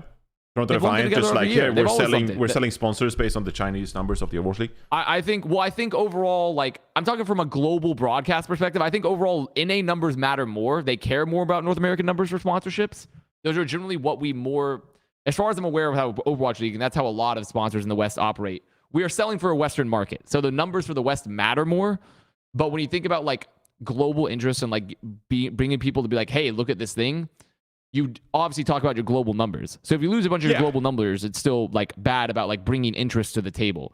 Generally, partnership deals are based off like where the partnership is based. So like the NA broadcast is going to sell, stuff for the North American region generally and Western viewers, but it's obviously still a component of like when you think about your overall partnerships, like and making people be interested in your product, like having those global eyes is important when you put them in the decks.